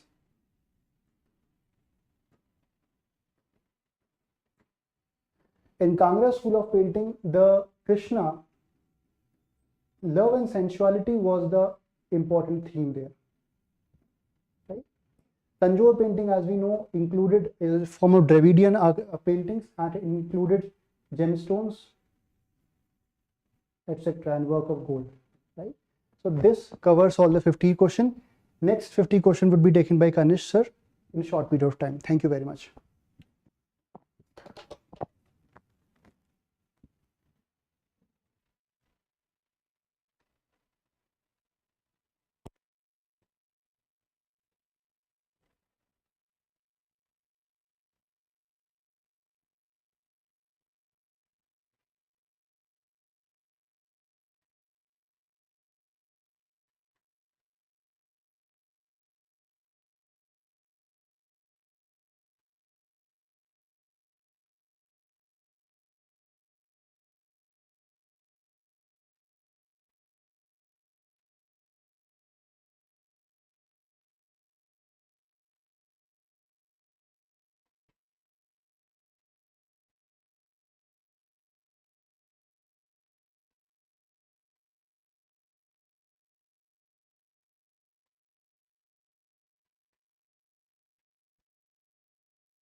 Am I audible? So hi guys, I'll be taking forward the discussion for open test. So let's start with question number 51. I hope your test went well. All right. So question number 51 talks about which of the following statement is correct regarding kelp forest. Now what we know about kelp forest is that they are generally found in cooler areas, shallow waters, and around somewhere towards the higher latitudes. All right, generally saying they are found here. It is not that they are not found here at all, but generally they need some nutrient rich water which is present here. All right, let's have a look at these statements. They are found only in ocean waters of the tropical region. That is absolutely incorrect. We just talked about they are found in higher latitudes majorly.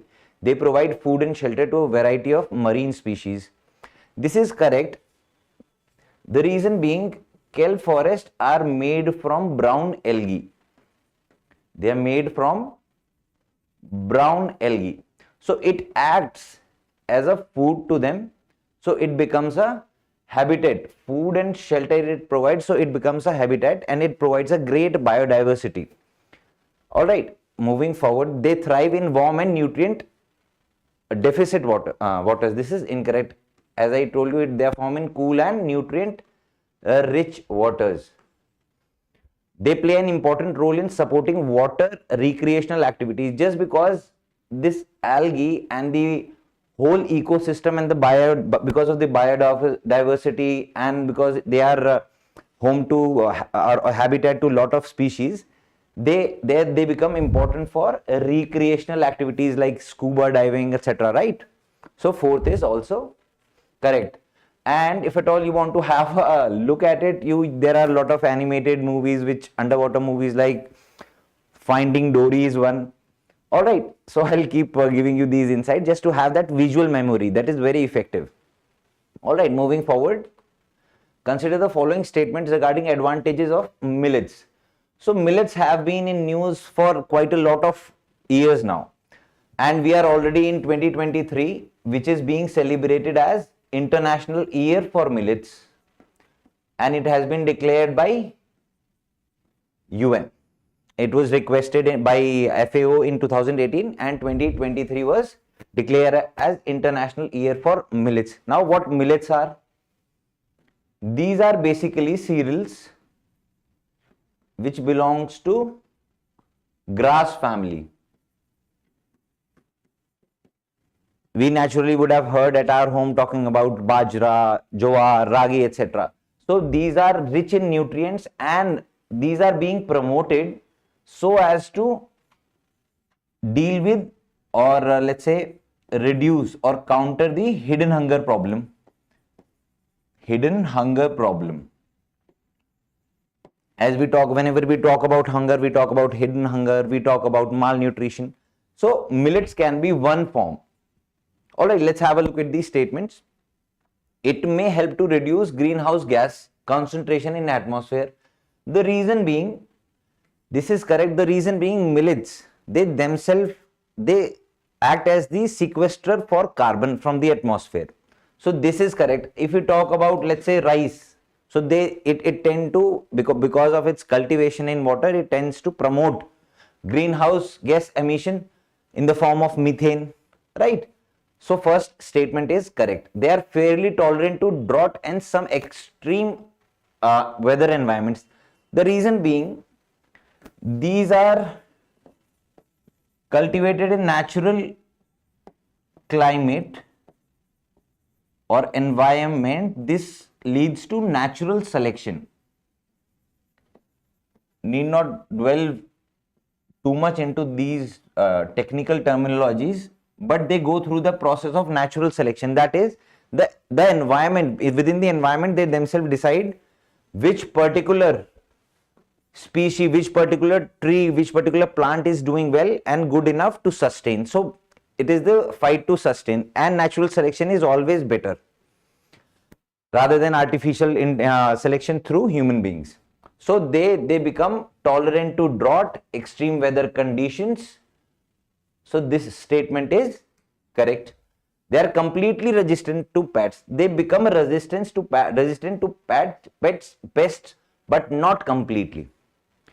Just make sure you highlight whenever you are reading or going through such statements, you do not, if you don't highlight these particular terminologies, like if at all there is a question which asks incorrect, if at all it question says only, all, completely, so these are the traps laid down for you. So do not fall into these traps.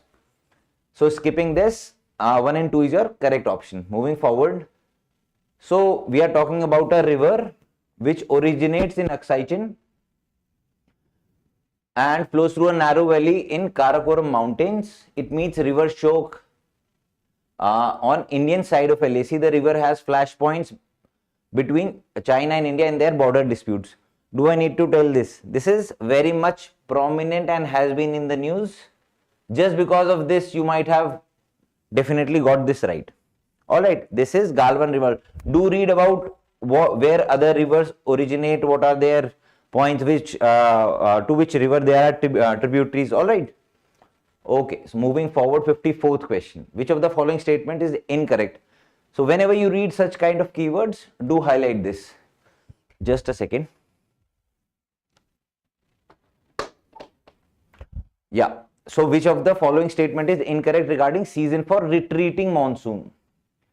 So this is a terminology used for to sort of display or sort of tell that the monsoon is retreating.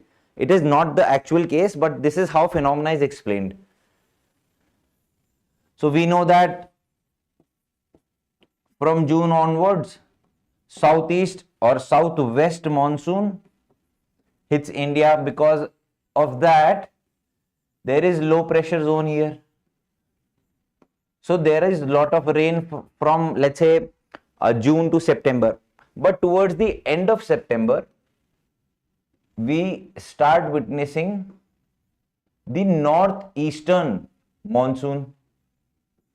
So this phenomena came to be known as a retreat of monsoon. However, it does not go through lot of landmass, rather majorly covers Coromandel coast, the coastal areas of the southeast India, Tamil Nadu, Andhra Pradesh, etc. And this happens in somewhere around October to November and December. That is the reason this area receives a lot of rainfall during this period. Now, when from June, July to September, post that whenever there is a movement, because sun moves down, ITCZ movement is there, intertropical convergence zone. Whenever we study cyclone, we read this terminology.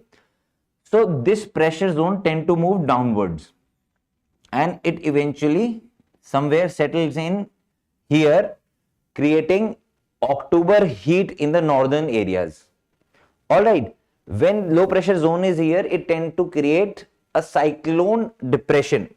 So it gives an ambient ecosystem for cyclone to develop. So this particular area, this particular zone of the timeline of the year is this Coromandel coast is very prone to all these cyclones. You might remember Chennai floods. They happen during November and December. Why not in July and August? Just because of this retreating monsoon. All right, so this is the broader outline. Let's have a look at these statements. We have to find the incorrect one.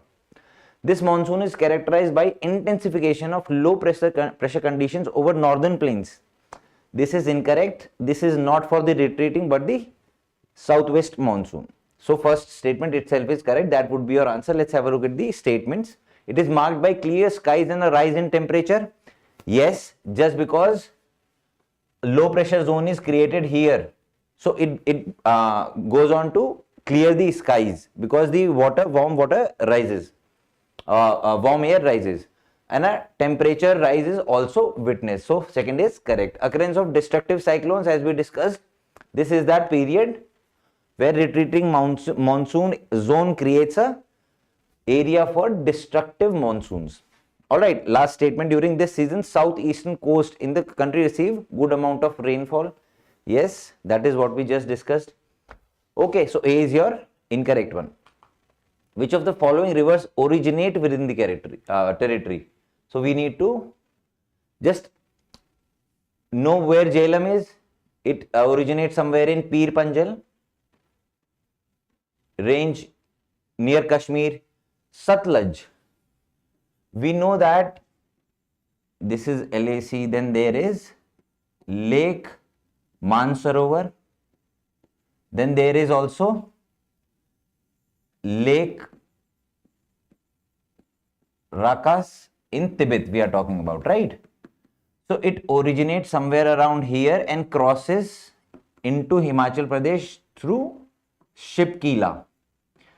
See, maps are really important, and not just you don't have to just look at the maps. You have to recall and recollect which particular river originates where, which particular boundary it cuts, which particular pass it goes through. That is all important. What tributaries, where they meet, etc. Right? So in maps, give due time, and we still have a lot of time for prelims. So for the ones who feel that their mapping is not very strong, just give a regular, just like CSAT also, you need some practice. For maps also, you need to give diligent amount of time on a regular interval, right? So whatever your weak zones are, let's work on them now.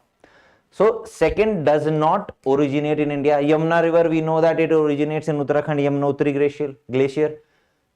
Teesta River, that has been in talks whenever we talk about India-Bangladesh relations, because of distribution of water. Teesta River originates from Sikkim. I think the lake is called Solama Lake. So this originates in India, and Barak River originates from Manipur hills. All right. So only two does not originate. So B would be your correct answer. All right. Moving forward, consider which of the following regarding different type of ports. Inland ports. Now what are inland ports? Inland ports are basically ports which are inside the land, and they are connected to the ports through railroads, or let's say different transports, and it tend to promote multimodal transport or logistics. Let's have a look at the statement. Are non-coastal terminals that are connected with seaport via road, rail, transportation facilities. So I got it this one wrong. Inland ports are basically those ports which are smaller water bodies. We have been talking about inland waterways, right? We have been talking about let's say waterways on Ganga River.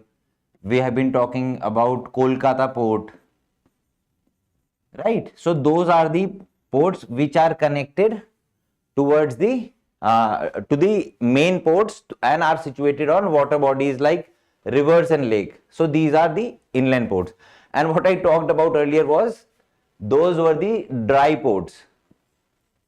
So dry ports are basically non-coastal terminal ports. So as the name suggests, dry port itself would not have water, like Tughlakabad port in near Delhi. That is a dry port. We do not have ocean there. So first two statements are interchange. So those are incorrect. Let's talk about the third one, warm water port.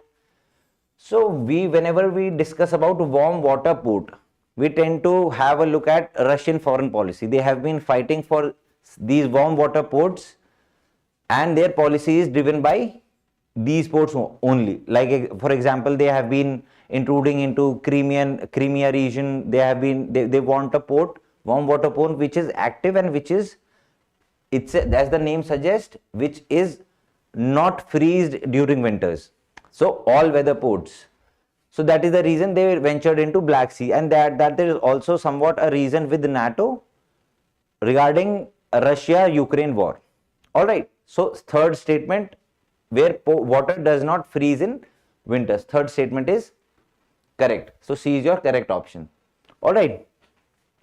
Which of the following statement is correct regarding pulses and their cultivation?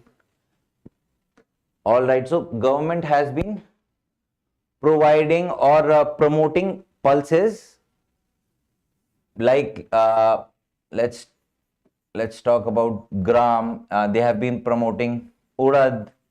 They have been promoting moong, lentil, tur. So these are the prominent pulses. They are promoted, and they are promoted through giving MSPs. So there are a lot of other pulses which are not given MSPs. Let's have a look at the statement. The production of pulses has steadily increased during the last decade. See, whenever you see these kind of statements or terminologies that it has steadily increased in the last decade, be very cynical and be very critical of such type of terminologies. The reason being, if we are talking about such a long period over last 10 years, can it be possible that, can it be necessarily possible? So it also would depend on other statement, but just hold on for that statement. If you have no idea, if I have to give you the technical reason, it dipped in 2018 and 19. So the statement is therefore wrong. But if at all you move forward, you will find the right answer, because that is what you read more about. Like this second statement particularly, Rajasthan is the largest producer of pulses. This you must be aware of, because you have studied that in your geography portion, right? But maybe not the first one, or maybe not this part of the first one, that it has steadily increased. There is no dip, right? So Rajasthan is the largest producer. Then we have Madhya Pradesh. Then we have Maharashtra. All right. All types of pulses produced in India and are covered under MSP. Only these 5 pulses are covered. So this statement is also incorrect. The year 2023 has been declared as International Year of Pulses. No, it is, as I just talked about, millets. So D statement is also correct. B is your correct statement. Alright, moving forward, consider the following statement regarding types of mountains. We will be talking about fold mountains. We will be talking about block mountains. So what are these mountains? When we talk about fold mountains, we know that these particular mountains are formed whenever they witness a convergent boundary plate. For example, Eurasian plate and Indian plates, they are converging towards each other, and then when they compress each other, they tend to form fold mountains like Himalayas, right? Like let's talk about Rockies is there, then Alps mountains are there. So these are fold mountains whenever there is compression or some interaction between plate, direct interaction, compression, or let's say they push towards each other. Let's have a look at this statement. Are mostly formed as the divergent boundary plate of 2 tectonic plates. This is incorrect.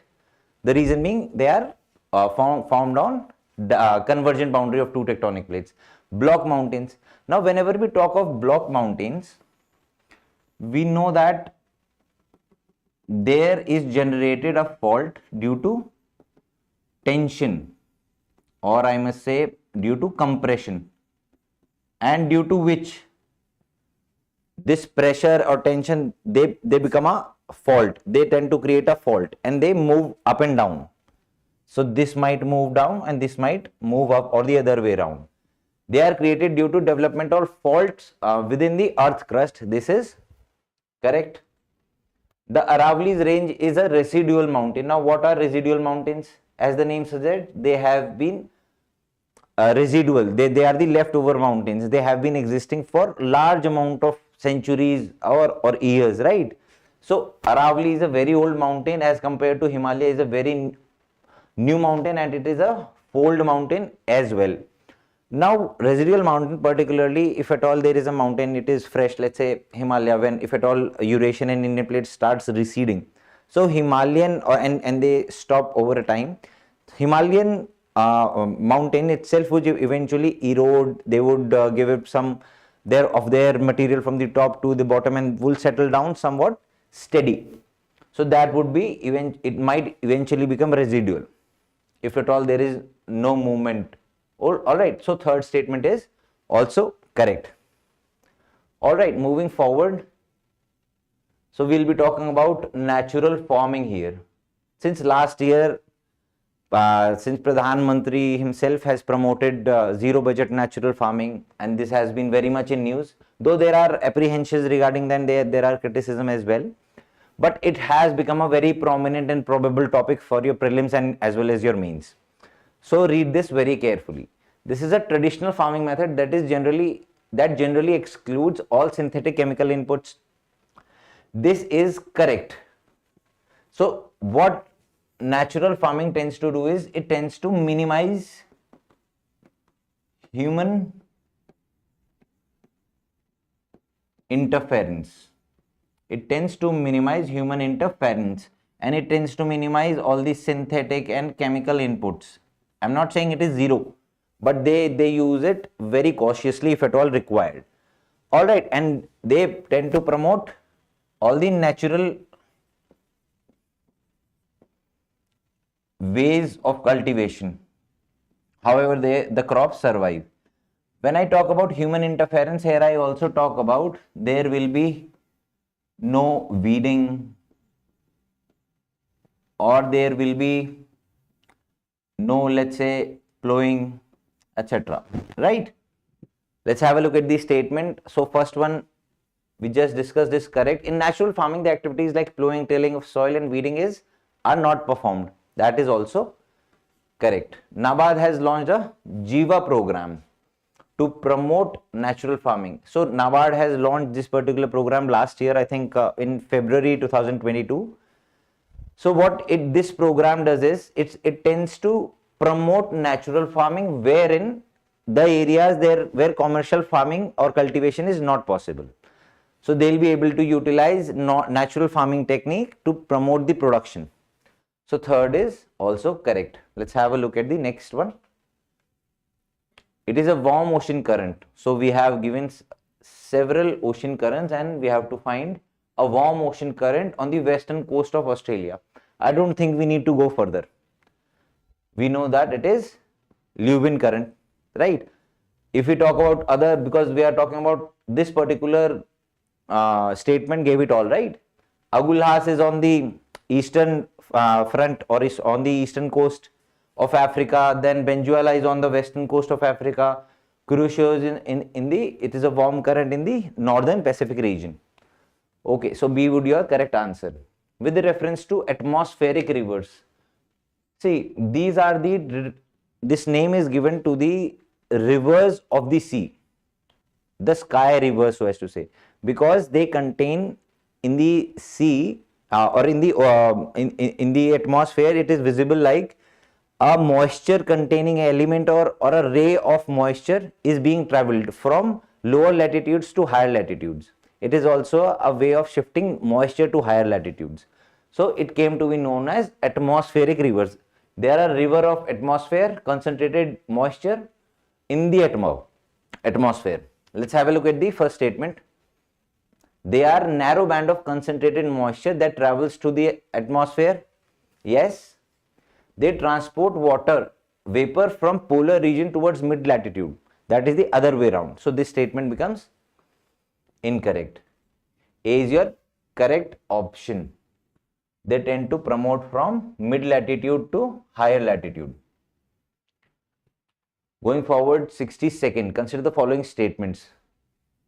So we have given, we'll be talking about annual ocean water temperature and average salinity. Let's have a look. In average annual ocean water temperature in southern hemisphere is higher compared to northern hemisphere. This statement is incorrect. The reason being, in northern hemisphere there is huge land mass as compared to southern hemisphere. Relatively more land is there, so higher heating rate would be there, more fluctuations would be there. So that is the reason the average annual temperature here lies around 19 degrees Celsius, whereas for southern hemisphere it is around 16 degrees Celsius. 3 degree temperature is lot if we talk about the global scale. So first statement is incorrect. Average salinity of Indian Ocean is higher than average salinity of Atlantic Ocean. This statement is also incorrect because when we talk about Indian Ocean, the salinity here is low because of two reasons. First, fresh water from rivers like Ganga, Brahmaputra, or let's say Narmada, that falls into Arabian Sea, and rivers fall into Bay of Bengal as well, right? So that is one reason. And second reason is monsoon. So annually we have huge amount of rainfall that also comes in the form of fresh water. So that is the reason salinity is less in Indian Ocean rather than high as compared to Atlantic. So both statements are incorrect. D would be a correct option. Alright, moving forward, one-horned rhinos. So these are very prominent species. If we talk about environment and if we talk about prelims specifically, it is highly probable that you might somehow get a question on one-horned rhino or their habitat or their where they are found. What are the, let's say, rhino vision of 2006? It becomes very prominent. All right, let's have a look at what the question is asking. Usually found in which of the following national parks or wildlife sanctuary? So we know, if I directly talk about Rhino Vision 2020 and it started in 2006, it tend to reintroduce a rhino among some national park and wildlife sanctuary. This is Pobitora, then this is Orang, then we have Lakua, and then we also have Kaziranga, and then we have Divru, Saikova, etc. These are all in Assam. So there was a redistribution taking place for their to balance the density, to balance their habitat, their prey. So this was done. So Pobitora we talked about, Laukhoa we talked about, Manas we talked about. They are definitely found here. Now we know that Sariska is where? It's in Rajasthan. So this is not definitely a case, because this was this is not the habitat, or does not lie in that Terai region, or the proper climate suitability is not there. Now people would be confused about this particular national park, Dudhwa National Park, which lies in the Terai region of UP. Just because it lies in the Terai region, it somehow is able to provide a prominent place or habitat for this particular species, one-horned rhino. So though they were extinct if we talk about this particular national park, but eventually they were reintroduced. So they are also found here. So they are not only not found in second Sariska National Park. So B would be your correct answer. Going forward, since the beginning of 2023, northern India has witnessed several cold waves. In this context, which of the following is said to be the primary reason? We are talking about primary reason. All right, be specific with terms in prelims. That is going to really help you out. Because if at all there are two options and you are confused and you feel that both options are correct, go for the more correct option, which is more probable to be true. Right, so UPSC itself states that in certain questions wherein it says find the most correct definition of dash XYZ. So you have to have that brief idea and clear concept to reach the right answers. So here we are talking about primary reason.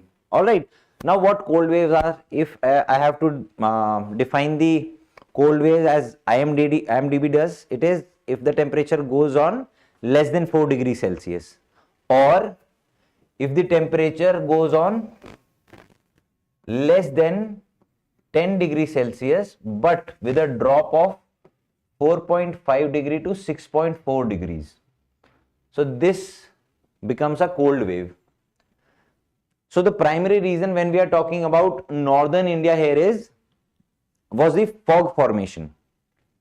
So when the fog was formed over the northern India, the temperature below that fog was not changed that much, it remained cold. And the reason for it being constantly low, the sunlight was not able to penetrate through that fog. So the temperature eventually went on lowering down. So that was the primary reason. Large scale and long lasting fog cover. So C is your correct option. Okay, moving forward. With the reference to GM crops, consider the following statements. These are also again very much in news since GM mustard was given environmental release by Genetic Engineering Appraisal Committee under Ministry of Environment. So it is not yet given the commercial cultivation tag, but it has been ready for environmental release. That is, proper testing would be done, and then it will be they would go on to release it on commercial level. So let's have a look at these statements. This particular committee regulates the use of genetically engineered organisms and cells in India. This is very much true. This comes under, as I talked about, Ministry of Environment. It regulates their use, their import, export, etc. BT cotton and BT brinjal remains the only GM crops approved for commercial cultivation.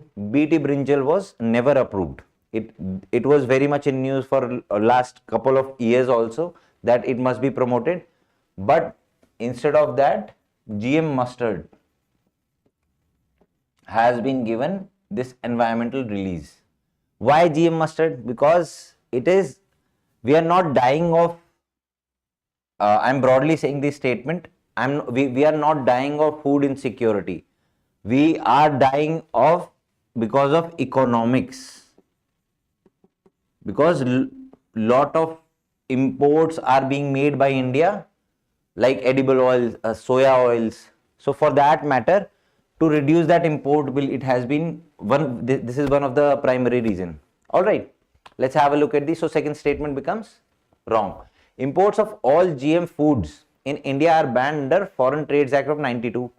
This is incorrect. The reason being, we still import some edible oils based on, let's say, genetically modified soya, canola, etc. So third statement is also incorrect. So A is your correct option. Okay, moving forward to next one. It is a question based on eukaryotic and prokaryotic cells. So based on very much basic knowledge from your NCERT, from your school days, let's have a look at these statements. Eukaryotic cells have a defined membrane bound organelle. So you must know what this term is.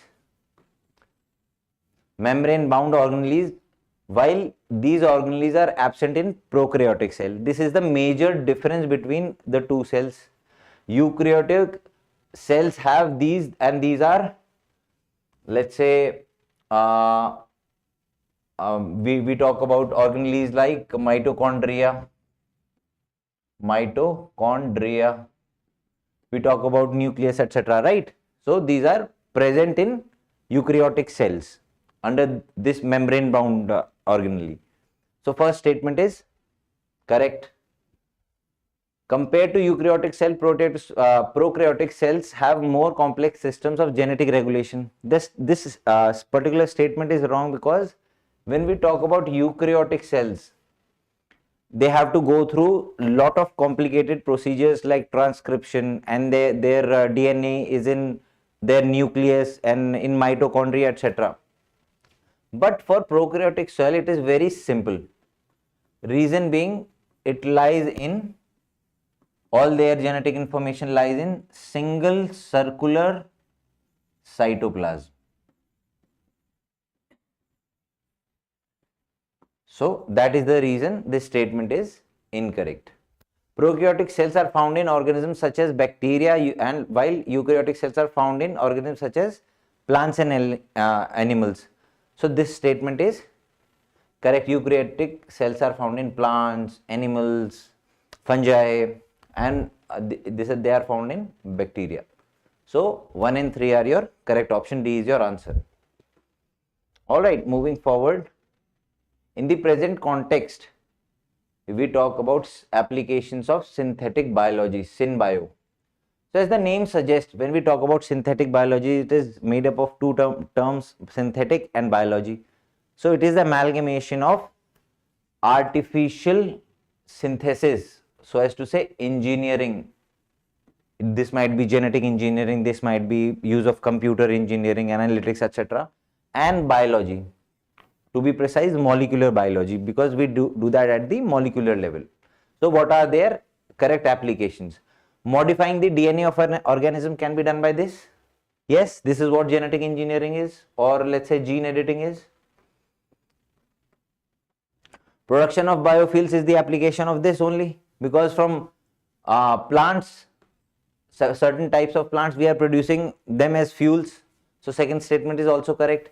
We are producing insulin, our body produces natural insulin, but because of this application and engineering, we are able to get synthetic insulin as well. That is what we give it to diabetic people. Talking about bioprinted organ, this is one another futuristic application where organs would be bioprinted using this particular technology. So all four are your correct applications. Moving forward, let's talk about multiple reflection of light. So we have to find the correct examples. Let's have a look at the first one, optical devices. See, if we talk about reflection of light and the optical device, the first which comes into everybody's mind is telescope.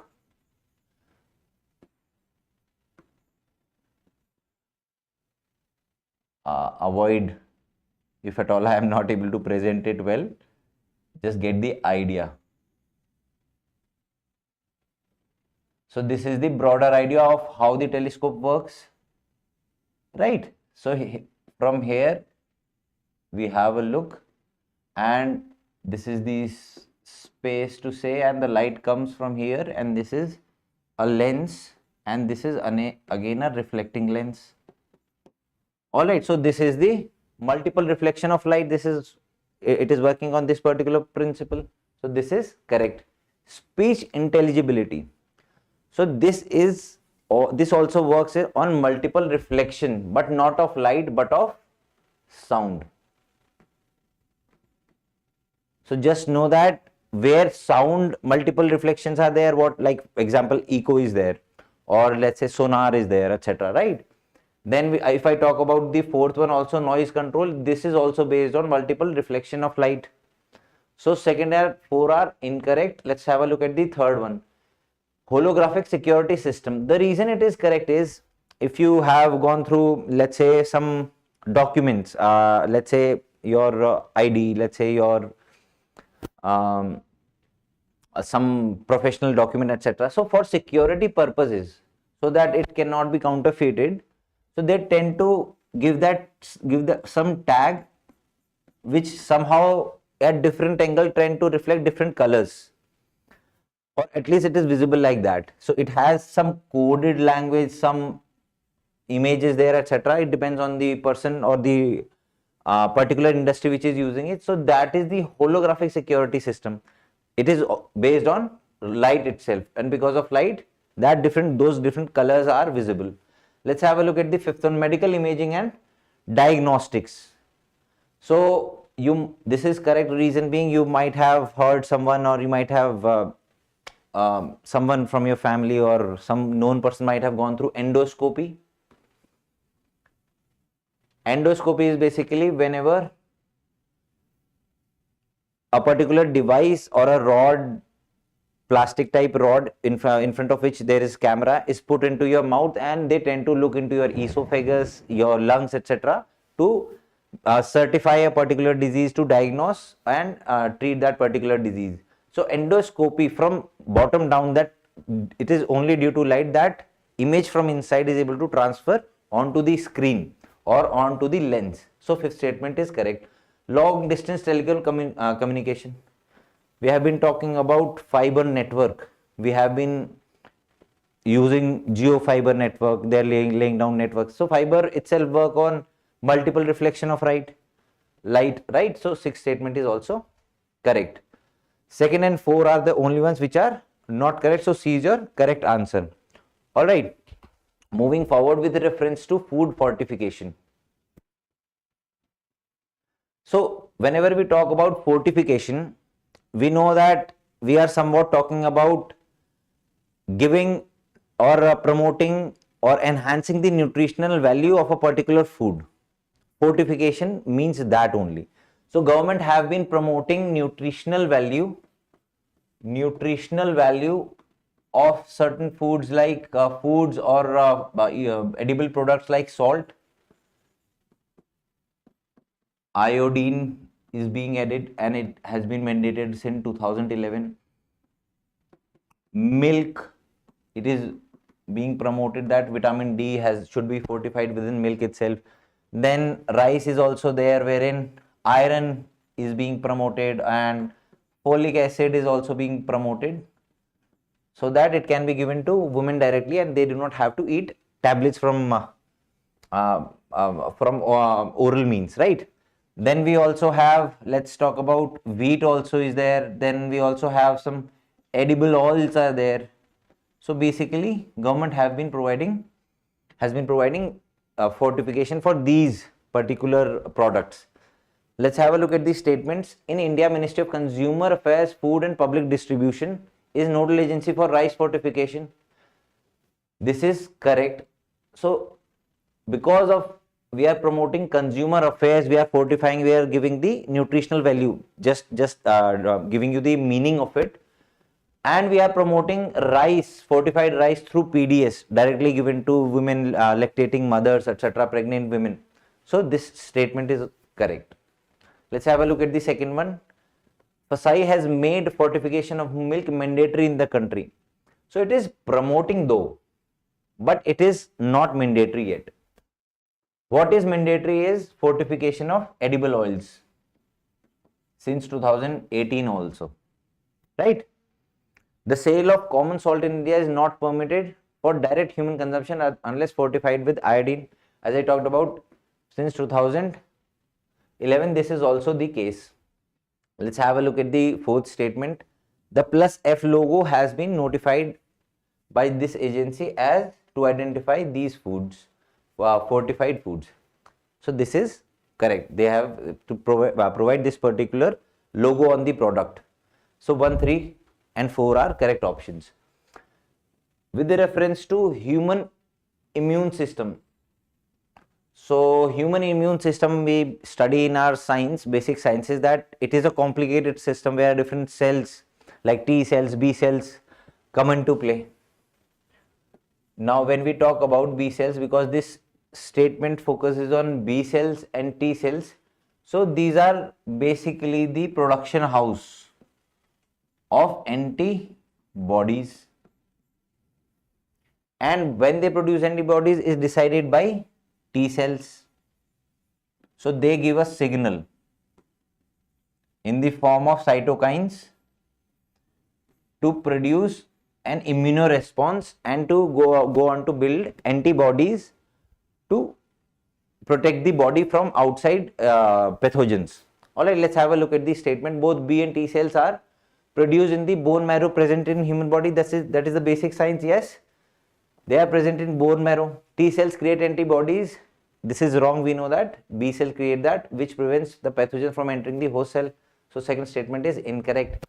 B cells act as an immunosuppressant by killing the antibodies in the human body. They are not killing the antibodies, they are rather producing the antibodies. So this statement is incorrect. So A is correct. So when we also talk about autoimmune diseases, so it is that these T cells which tend to give wrong signals to the body or the production houses, which go on to build some extra antibodies, and which goes on to produce diseases like psoriasis, diseases like sarcoidosis, etc. All right. So only one, A is your correct option. Moving forward, with which statement most appropriately describe why alloys are used in electrical heating devices? So what alloys are? First of all, alloys are the amalgamation or mixture of different metals. They are made from pure metals, just as to make them stronger, more suitable for use. They are amalgamated into different alloys. All right, let's have a look at the statements. So it is asking most appropriately describe why they are used in electrical heating devices rather than a pure metal. So I am highlighting this keyword again, most appropriately. All right. First statement, the resistivity of alloy is higher than the resistivity of corresponding metals. That is correct, because we are going for electrical heating, we need less conduction, right? So therefore we use alloys of high resistivity. So A statement is your correct answer. Let's have a look at the other statement as well, why they are incorrect. Compared to pure metals, alloys readily react with oxygen at high temperature. This is incorrect. What is the point of creating alloys then if they go on to, because we'll be reaching higher temperatures, if they go on to oxidize, there is no point, right? Be logical also. Alloys have lower melting point. Again, we are going for heating. If they will have low melting point, why would we use alloys? Why not pure metal itself? So this is also incorrect. Now, when we look at the last statement, alloys are stronger than corresponding metals. Statement is correct. However, this is not satisfying the need of the question. This is not the most appropriate description of why they are used as electrical heating devices. So this then becomes incorrect just for this question. Otherwise, the statement is correct. Moving forward, we will be talking about QR and NFC technology. I think there was a PYQ also on NFC in 2015-16. It was in 2013-14, this technology was very much in news, very prominent new technology that time came to India, near field technology, that you will not need to have physical contact to transfer any data from one device to other. Now let's talk about QR code also. We have been using QR codes. Some data has been encrypted into QR codes in the form of, let's say, your UPI ID, in the form of your bank details, in the form of, let's say, some particular website link, etc. So it can be read from your normal device software, phone software as well, right? NFC, near field, as it says near field, it's a communication device also.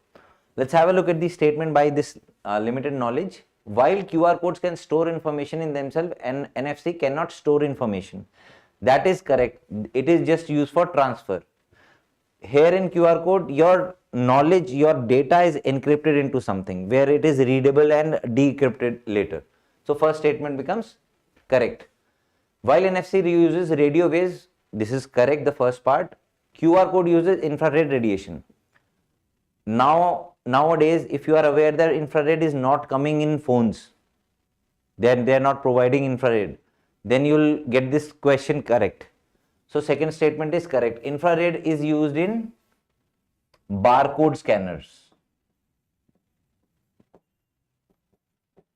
Like whenever you go for shopping, one particular, let's say if you're buying a shirt, there will be a barcode on the tag, right? So it is scanned through barcode scanner. It uses infrared. For QR code, no infrared is needed. It can be directly done. Let's have a look at the third statement. Unlike NFC, QR code technology do not require physical contact for its working. This part of the statement is incorrect because NFC also does not require. Alright.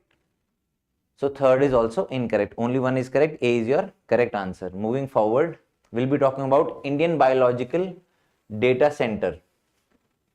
So this particular center is being developed in Faridabad, wherein there will be different tests would be there regarding life sciences, and their data would be stored in this particular data center, biological data center. This will be first of its kind.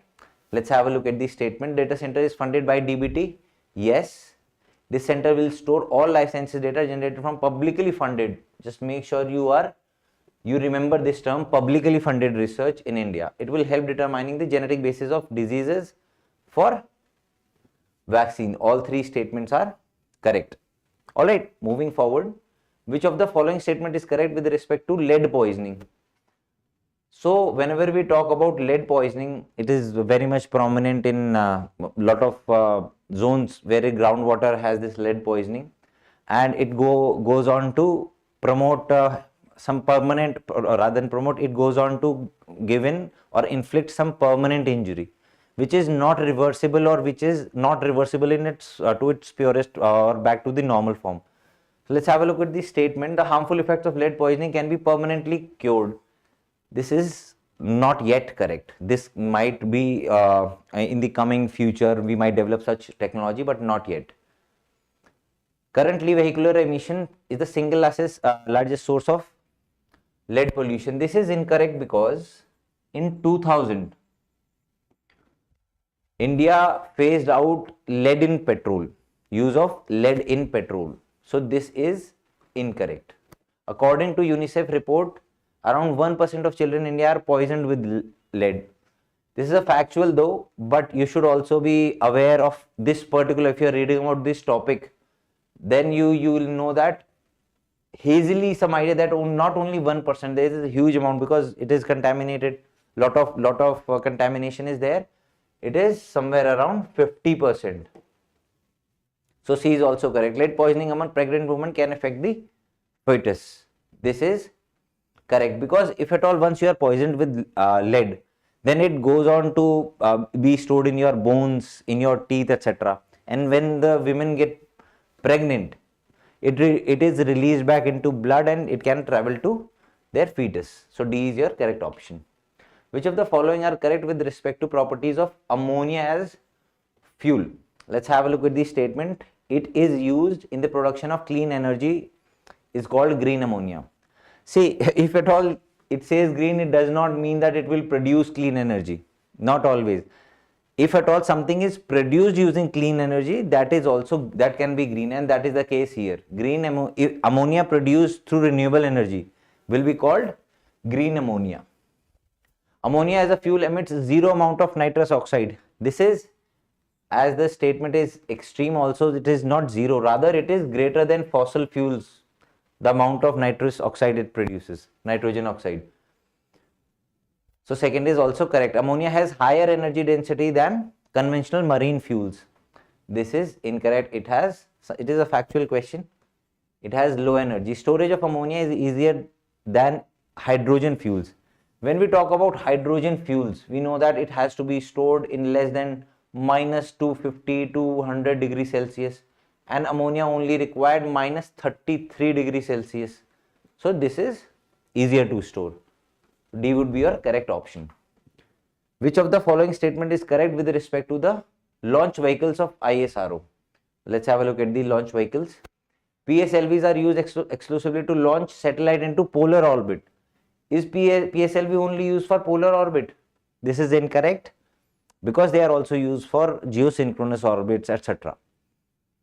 Extreme statement, wrong. Cryogenic fuels, this was very much in news during 90s when the West did not allow us did not give us this particular technology. Cryogenic fuels had been used in geosynchronous launch, GSLV, but not in polar satellite. This is correct, because in GSLV we have three phases: solid, liquid and cryogenic phase, and this particular phase is not there in PSLV. Do look into different types of phases on different types of launch vehicles. GSLV Mark III is fully reusable vehicle, whereas GSLV Mark II is single time usable vehicle. This is wrong, because both of them, Mark III and Mark II, both are single time usable. We have just demonstrated through reusable launch vehicle technology demonstration that it can be reused. It is happening a lot in the West, but yet to we have accomplished it, but yet to go on a commercial scale. Scramjet engines uses advanced technology. Vehicle uses oxygen from atmosphere as fuel. So if you are critical enough while reading, you are aware of the technology, if you have understood how the process is, you will not know that oxygen is not used as a fuel. It is hydrogen which is used as a fuel, and oxygen is used as oxidizer. It is used as oxidizer. So D is also incorrect. Moving forward, with the reference to doctrines of Parens Patriae, consider the following statement. We know that this particular doctrine originated in UK, and it by literal means it is that they are the parent of the nation. Parens Patriae, parent of the nation or the guardian, and it is basically invoked when there are people or individuals within state or citizenry which are not capable to take care of themselves. So state, it is the duty of the state to take care of them. So they become the parent or the guardian. Let's have a look at the statement. Both state and judiciary invoke this doctrine to protect the rights of those who cannot decide for themselves. The statement is, the assertion is particularly correct. Let's have look at the reason as well. This doctrine vests certain power within authority to assume parenthood. This is what we just talked. Assume parenthood of an individual who needs protection. So reason is also correct. Both A and R are correct. R is correct explanation. For that matter, do go through all the doctrines. Doctrines of separation of power, doctrines of pith and substance, etc. Create a list and do use them. If at all this type of question strikes you, you will be lucky if you are prepared. But this will really help you in, let's say, in your mains value addition. All right. Moving forward, let's talk about All India Services Officers. We know that Article 312 talks about, if at all 312, it talks about if we have to create new All India services. We know that there are some safeguards given to officers under Article 311, which is very debatable, that it should, some people call it that it should be removed. All right, let's have a look at the statement. They have to submit their resignation to Cabinet Secretary. This is not the case. The reason being, if they are in state, in their cadre state, they'll be submitting resignation to their Chief Secretary. And if they are on deputation in center, they'll be submitting their resignation to their particular secretary of that particular ministry or department, never to Cabinet Secretary. So first statement is wrong. Both central and state government have the power to suspend them. So this particular statement, because of the standard book you are reading, it creates a confusion that state cannot suspend because the particular book reads that only center can. However, when you have a look at All India Services rules, this is explicitly written that states can also take action against them. So second statement is correct. Do have a look at these particular rules. Have this clarity. Do not get confused from that particular book. They can be removed from services by president only on the grounds of proved misbehavior. See, first of all, this is a keyword and then this is a keyword here. So this is incorrect because they can be removed on, let's say, criminal charges. They can be removed for the security of state also, and they can also be removed for other purposes. So it is open-ended. All right. So third statement is correct, only incorrect, only 2 is correct. Moving forward, with reference to Indian polity, which of the following statement is correct with respect to office of profit? Again, this is all conceptual. Office of profit, though it is very debatable also that what is office of profit, what it is not. Do prepare about this separately. Do prepare about, if at all it comes in mains, do prepare about definition, let's say what office of profit, what qualification it is required, what qualifies as office of profit, what parliament law talks about office of profit. Is there any law which parliament has passed to protect certain offices? All right, let's have a look at these statements. The office of profit has been defined in the constitution. No, it is not defined. Speaker, chairman of the house is final deciding authority in the matter of disqualifying members on the grounds of holding of office of profit. This is incorrect because it is the president which decides on the disqualification on office of profit based on the recommendation of Election Commission of India. Only parliament has the power to exempt offices from the purview of office of profit. This is wrong. This is not only parliament. State legislature can also pass a particular act. The constitution bans governor from holding any office of profit. If at all you read the Bare Act, it is explicitly given in Article 158. Governors are banned from holding any office of profit. Rather, certain articles also talk about that this particular office is not office of profit, like governor itself, if at all governor is fighting for the election of president. So that is the case. D is your correct option.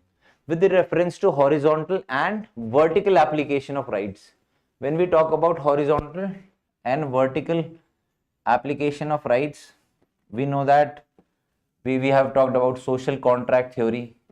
They have submitted, all the citizens came together to submit their rights and create a body in the form of state to regulate the relations, right? So these are called vertical rights. That is, particular citizen can go ahead and sue state for their violation of any constitutional rights. And if at all an individual is being sued for violating a particular constitutional right, that is your horizontal right. So as visible, this is within the citizenry and it is with respect to state. And in particular this sense, Article 15, which talks about the state shall not discriminate on these grounds. So that is your vertical right. When I talk about Article 21, this would be your horizontal right because it is applicable to other people as well, but also against state. So it is both vertical and horizontal right. Let's have a look at the statement. Horizontal application of right means that citizen can claim his or her rights against private persons. That is what we just discussed. Vertical application of right mean expanding the scope of these articles to cover many more aspects. This is incorrect because it is with respect to state, the vertical ones, not expanding their rights. Article 15 of the Constitution is example of horizontal application.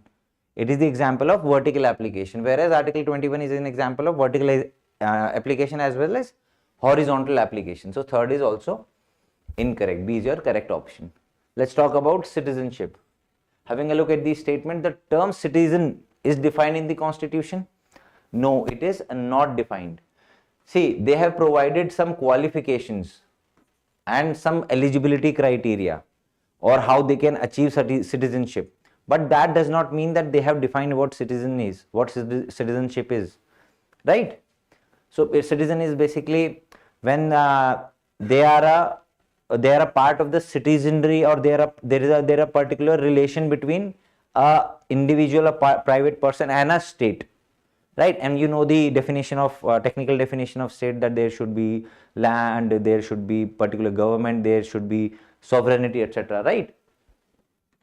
So first is incorrect. As per the Constitution, central government has the power of identifying and deporting illegal foreign aliens. This is incorrect. This is not under the Constitution again. This is under the Passport Act of 1920 and Foreigners Act of 1946. Alright, not under the Constitution. The civil courts lack jurisdiction to decide the questions about acquiring or losing of Indian citizenship by a person. This is correct because this is not for civil courts to decide. It is sole prerogative of central government. That is the reason they are coming up with CA, NRC, etc. because they are empowered to do that. So third statement is correct. I think Gujarat High Court has recently ruled this particular statement. Alright, so third is your only correct option. Let's talk about IPC and CRPC. When we talk about IPC and CRPC, we know that Indian Penal Code is basically, let me differentiate it for you. This is a substantive law. Substantive law or an act, let's say. And this is a procedural law. That means they'll be writing what an offense is, what should be the penalty and punishment, and so on. And they'll be providing for all the procedures, how the trial should be done, what, let's say, how the prosecution is supposed to be done, how the punishment should be given, what punishment is decided by them, how to give that punishment is decided by these CRPC. Let's have a look at the statement. IPC lists various offences under Indian law, whereas CRPC prescribe punishments. This is wrong. We just discussed that it is the IPC. CRPC is just procedural law. CRPC provides for constitution of criminal courts because they are providing for all the procedures, all the trials. So they will naturally provide for courts as well. The first FIR, the term first information report, FIR, is defined under IPC 1862. This is incorrect. FIR has not been defined in IPC, has not been defined in CRPC as well. It is just the information a person goes on to give under section 154 of CRPC. That is called first information report. It is not explicitly defined. So only 2 is your correct option. Moving forward, consider the following statement about the differences between payroll and furlough. Now, what payroll is and what furlough is, a little technical it might sound, but considering these details can be asked in your prelims paper, just know that it is for the remission of sentence, or it is just for the reduction or of sentence. This is for payroll, and this is the right. The person can ask for furlough, and it is given for long term punishment, and it can be given periodically.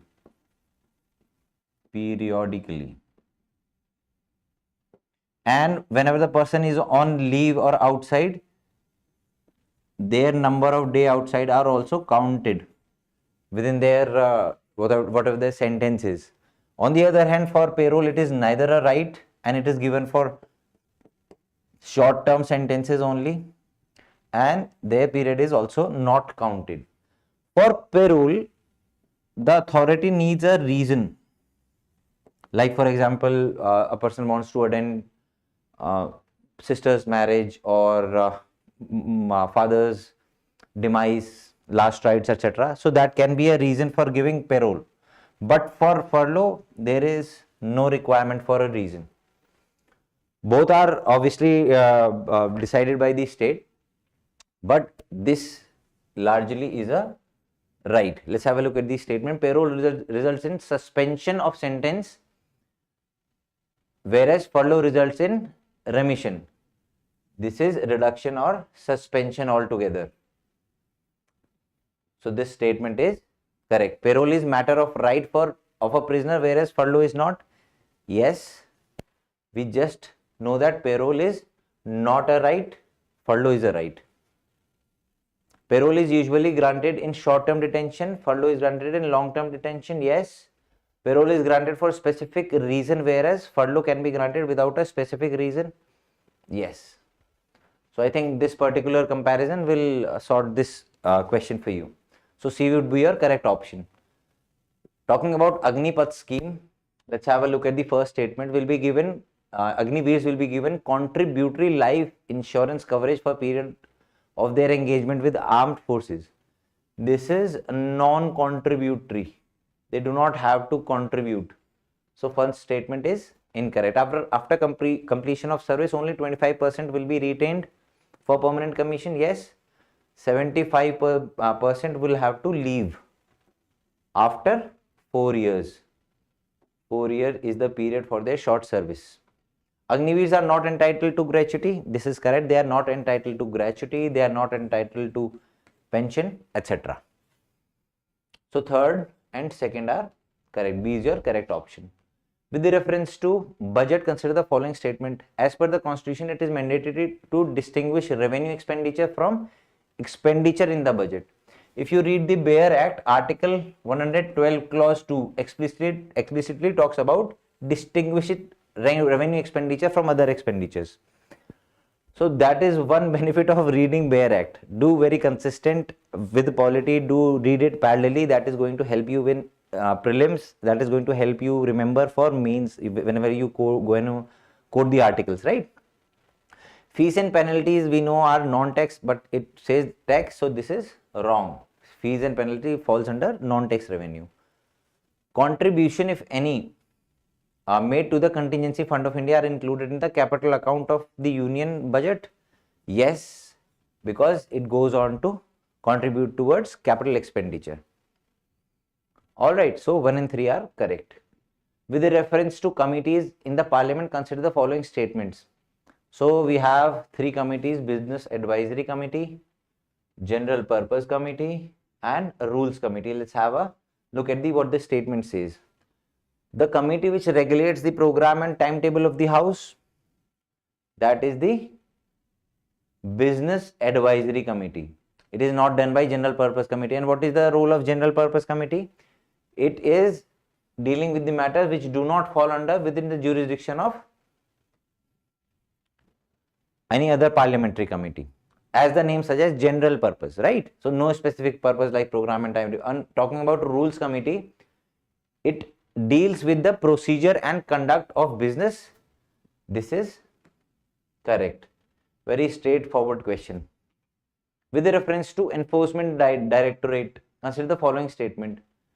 When we talk about enforcement directorate, we know that that is pretty much in news between different political parties, or there is an allegation that the government is using it more now.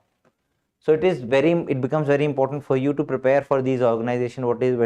When were these established, under which ministry, what year, what are their broad functions, how they coordinate, what are their ambits, right? So talking about ED, it was established in 1956 to deal with economic offences, and it was established under Ministry of Finances because it was dealing with economic offences, right? So let's have a look at the statement. It was formed as a unit under MHA. This is incorrect. It was under Ministry of Finance. It can suo motu register case of money laundering. No, it cannot. It is for the police to intimate them. All right. They can carry out search and seizure operation without summoning the person. Yes, they have been given this power under Money Laundering Act, PMLA. So third is correct. A would be your correct option. Moving forward, with reference to Vice President in India, let's have a look at the statement. If she resigns constitution mandate to conduct an election within 6 months, this is a criteria given for president, but for vice president, it says it should be conducted ASAP, as soon as possible. No timeline is given. So first statement is incorrect. As per the constitution, vice president can be removed from his office only on the grounds of violation of the constitution. This again, Article 61 talks about for impeachment of president for this particular ground. For vice president, there is no ground. No ground is there for removing the vice president. So second is also incorrect. As per the constitution, deputy chairman of Rajya Sabha functions as VP on account of death of vice president. This is incorrect because it only goes on to function as the chairman of Rajya Sabha, not as the VP. The post can remain vacant until a new person is appointed. So third statement is also incorrect. Which of the okay, they are asking for incorrect. So D would be your, because all three statements are incorrect. Who among the following can hold office under the center state after they cease to hold their respective offices? It is, see, you have to prepare a list for offices which can be reappointed, and if at all can be reappointed, in what capacity, is there a limitation or not? If you have that list, these type of factual questions become very easy for you. Now in this particular question, if we talk about CAG, Article 148 itself prohibits for further employment under center or state. So second is absolutely wrong. So it has to be between A and B. Let's have a look at other options. Election commissioner, okay, 1, 3 and 4 are there. Let's have a look at 1, 3 and 4. Member of Finance Commission, yes, they can be reappointed. Members of linguistic minority obviously can be reappointed, or can be appointed under various offices under state or center. Chairman of state PSC. So we know that they have limited scope for reappointment. They can be appointed as a chairman for other state PSC, or as a member or chairman of UPSC. So though they still can be called as a office under, can hold, this particular is the key word, can hold office under the state or center. So 1, 3, 4, 5, B is your correct option. With reference to mercy petition, we know that mercy petition is raised by the person who has been generally saying given a capital punishment, and it can be given to president, it can be given to governor as well. Let's have a look at the statement. Has the right of oral hearing in case of mercy petition. This has specifically categorically been rejected by Supreme Court that they do not have it as a right for oral hearing in this particular case. Constitution has not prescribed time limit for decision on mercy petition. This is correct. Recommendation of Attorney General necessary for awarding mercy petition. This is not Attorney General, this is the Home Minister. So third statement is incorrect, second is correct. Rejection of petition by the concerned authority is not mandated to state the reason.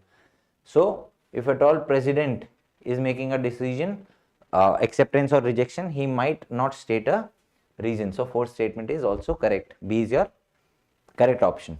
Moving forward, which of the following statement is correct about state emblem? This was very much in news.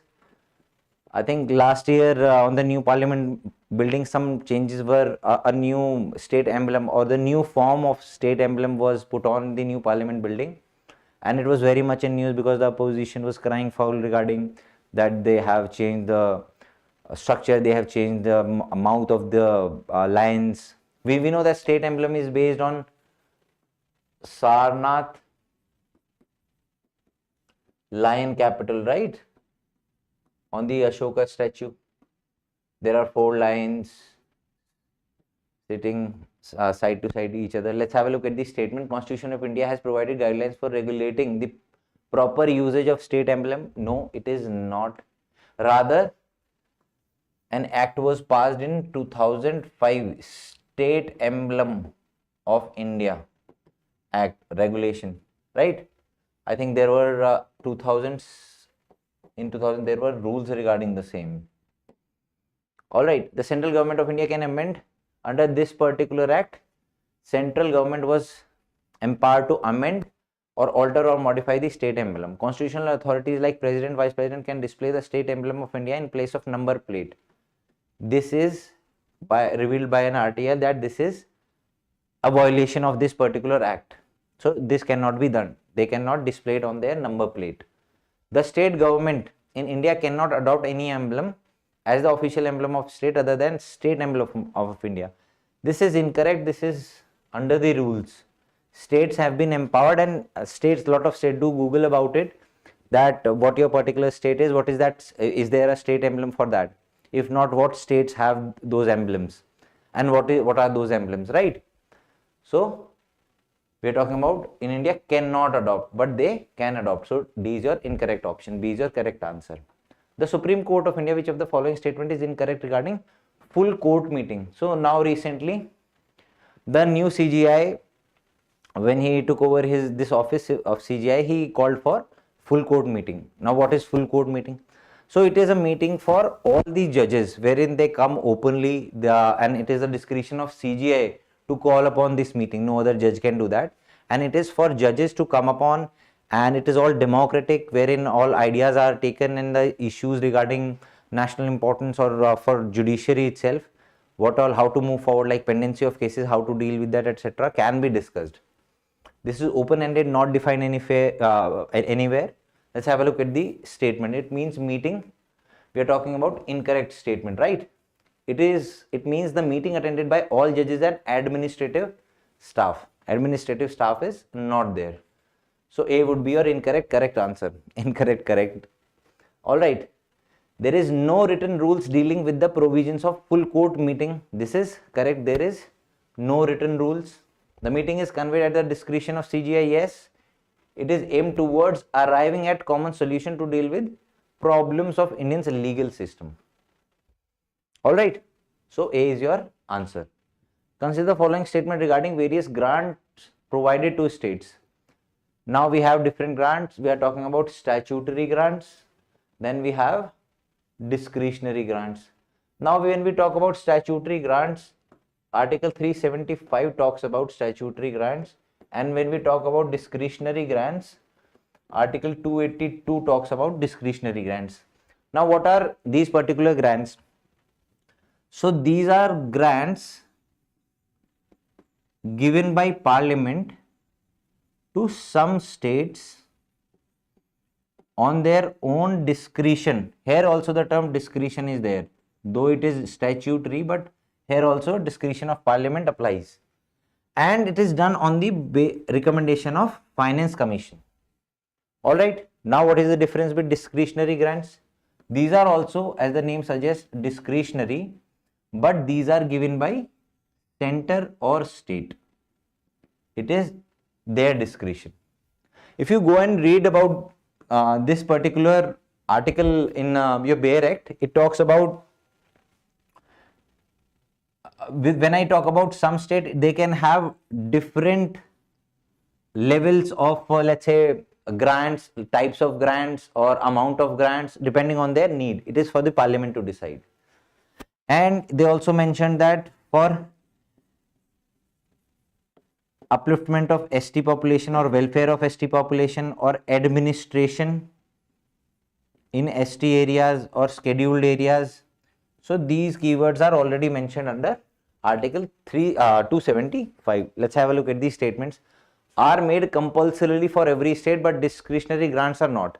Though the name is statutory, but that does not mean that they necessarily have to be given. Statutory grants are made by the parliament, whereas discretionary grants are made by the central government. That is what we just discussed. Specific grants needed for promoting the welfare of ST in a state are considered as discretionary grant. These are considered as statutory grants. So only 2 is your correct answer. All right, moving forward. Which of the following statement correctly describe the term constitutional tort? See what tort is. First of all, tort is basically an injury is inflicted on a person and it can be the person claims damages for that injury. And when it is constitutional tort, that means an injury is inflicted by the constitutional office or staff, etc. It is not that the constitution or the office is in the constitution itself. It largely covers the states, it largely covers the offices, government officials, public officials. All right. So that is what constitutional tort is. It is a legal claim for damages that arises from the violation of one person's constitutional right. Do go home and read what tort is, how it is used in economics or let's say contracts, particularly in taxation. That is going to help you in economics. Okay, so moving forward, which of the following statement is incorrect regarding Satriya dance? So first of all, we have to know that they are talking about incorrect. When we talk about Satriya dance, we know that it is one of the classical dances.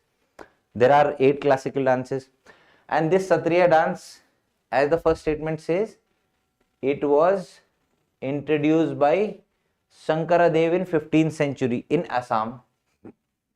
For all the classical dances, do prepare nicely. Do look at their videos, how they are performed, what type of attire they wear, what type of instruments they are using, what type of dance, expression, hand and foot movement. That is going to help you a lot in art and culture specifically. All right, do that for intangible cultural heritage also. Do Google them, do have a look what's special about this particular heritage, yoga, etc. Right, let's have a look at second statement. There is a marked absence of Tandav and element in this style. So when we talk of Satriya dance, it is a mixture of Lasya and Tandava. So this is the masculine element, this is the feminine element. Earlier, only Tandava was a part of it, feminine, because females were not allowed. But later, they were also absorbed into the dance groups, and now they are both male and females perform this. And these male who performed these were called bhokots. All right. The dance form is an amalgamation of various dance forms, mainly Ojapalli and Devidasi.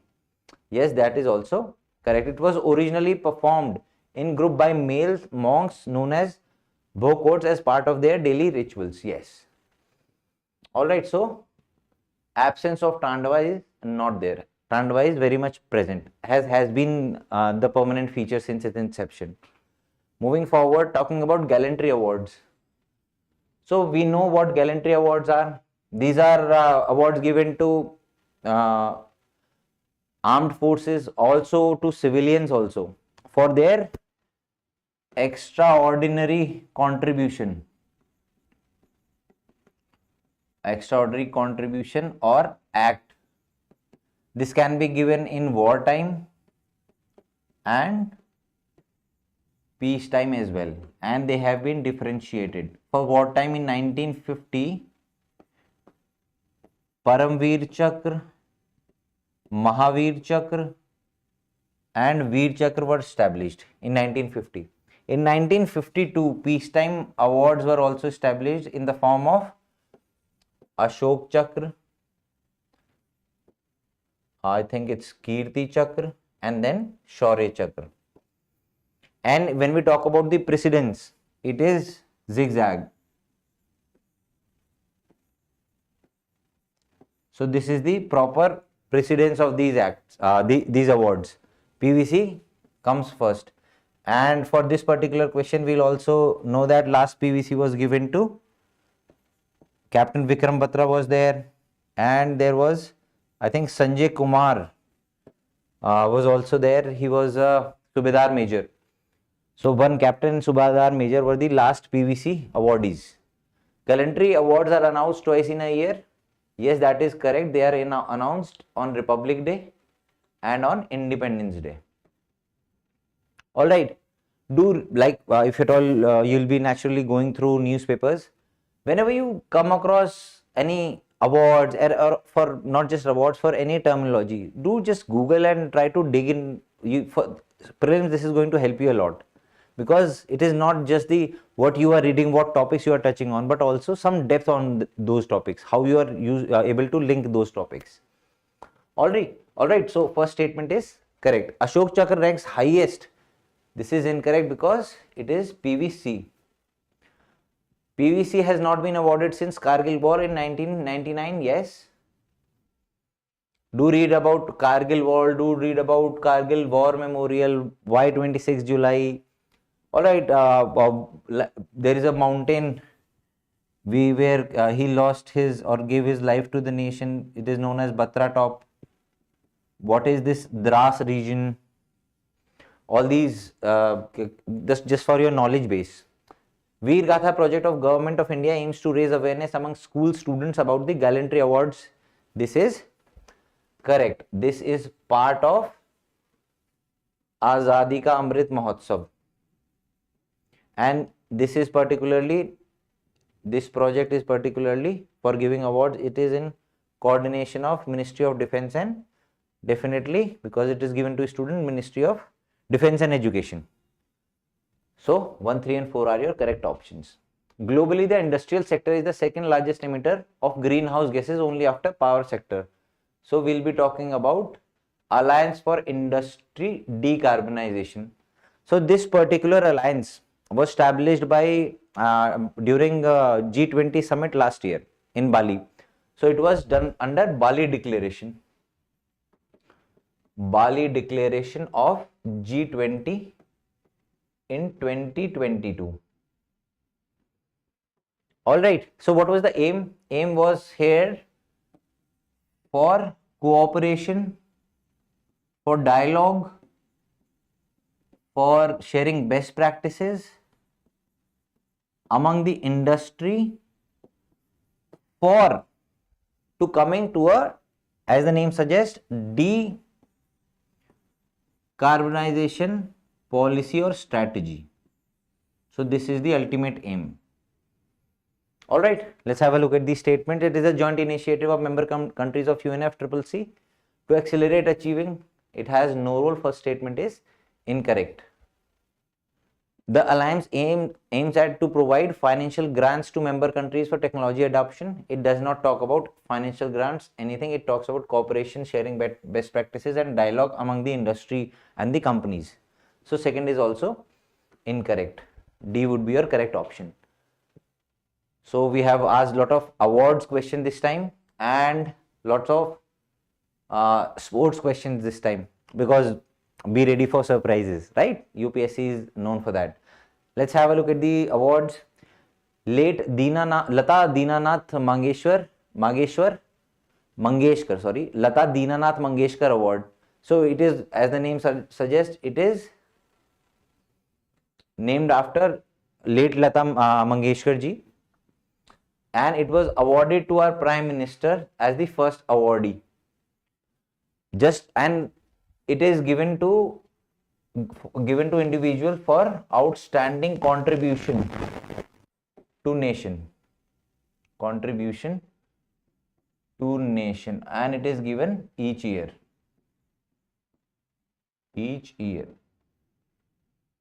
So first statement is, first pair is correct. Dronacharya Award, we know that this is given to sports coaches. Let's have a look. Award to secondary and higher secondary school teachers.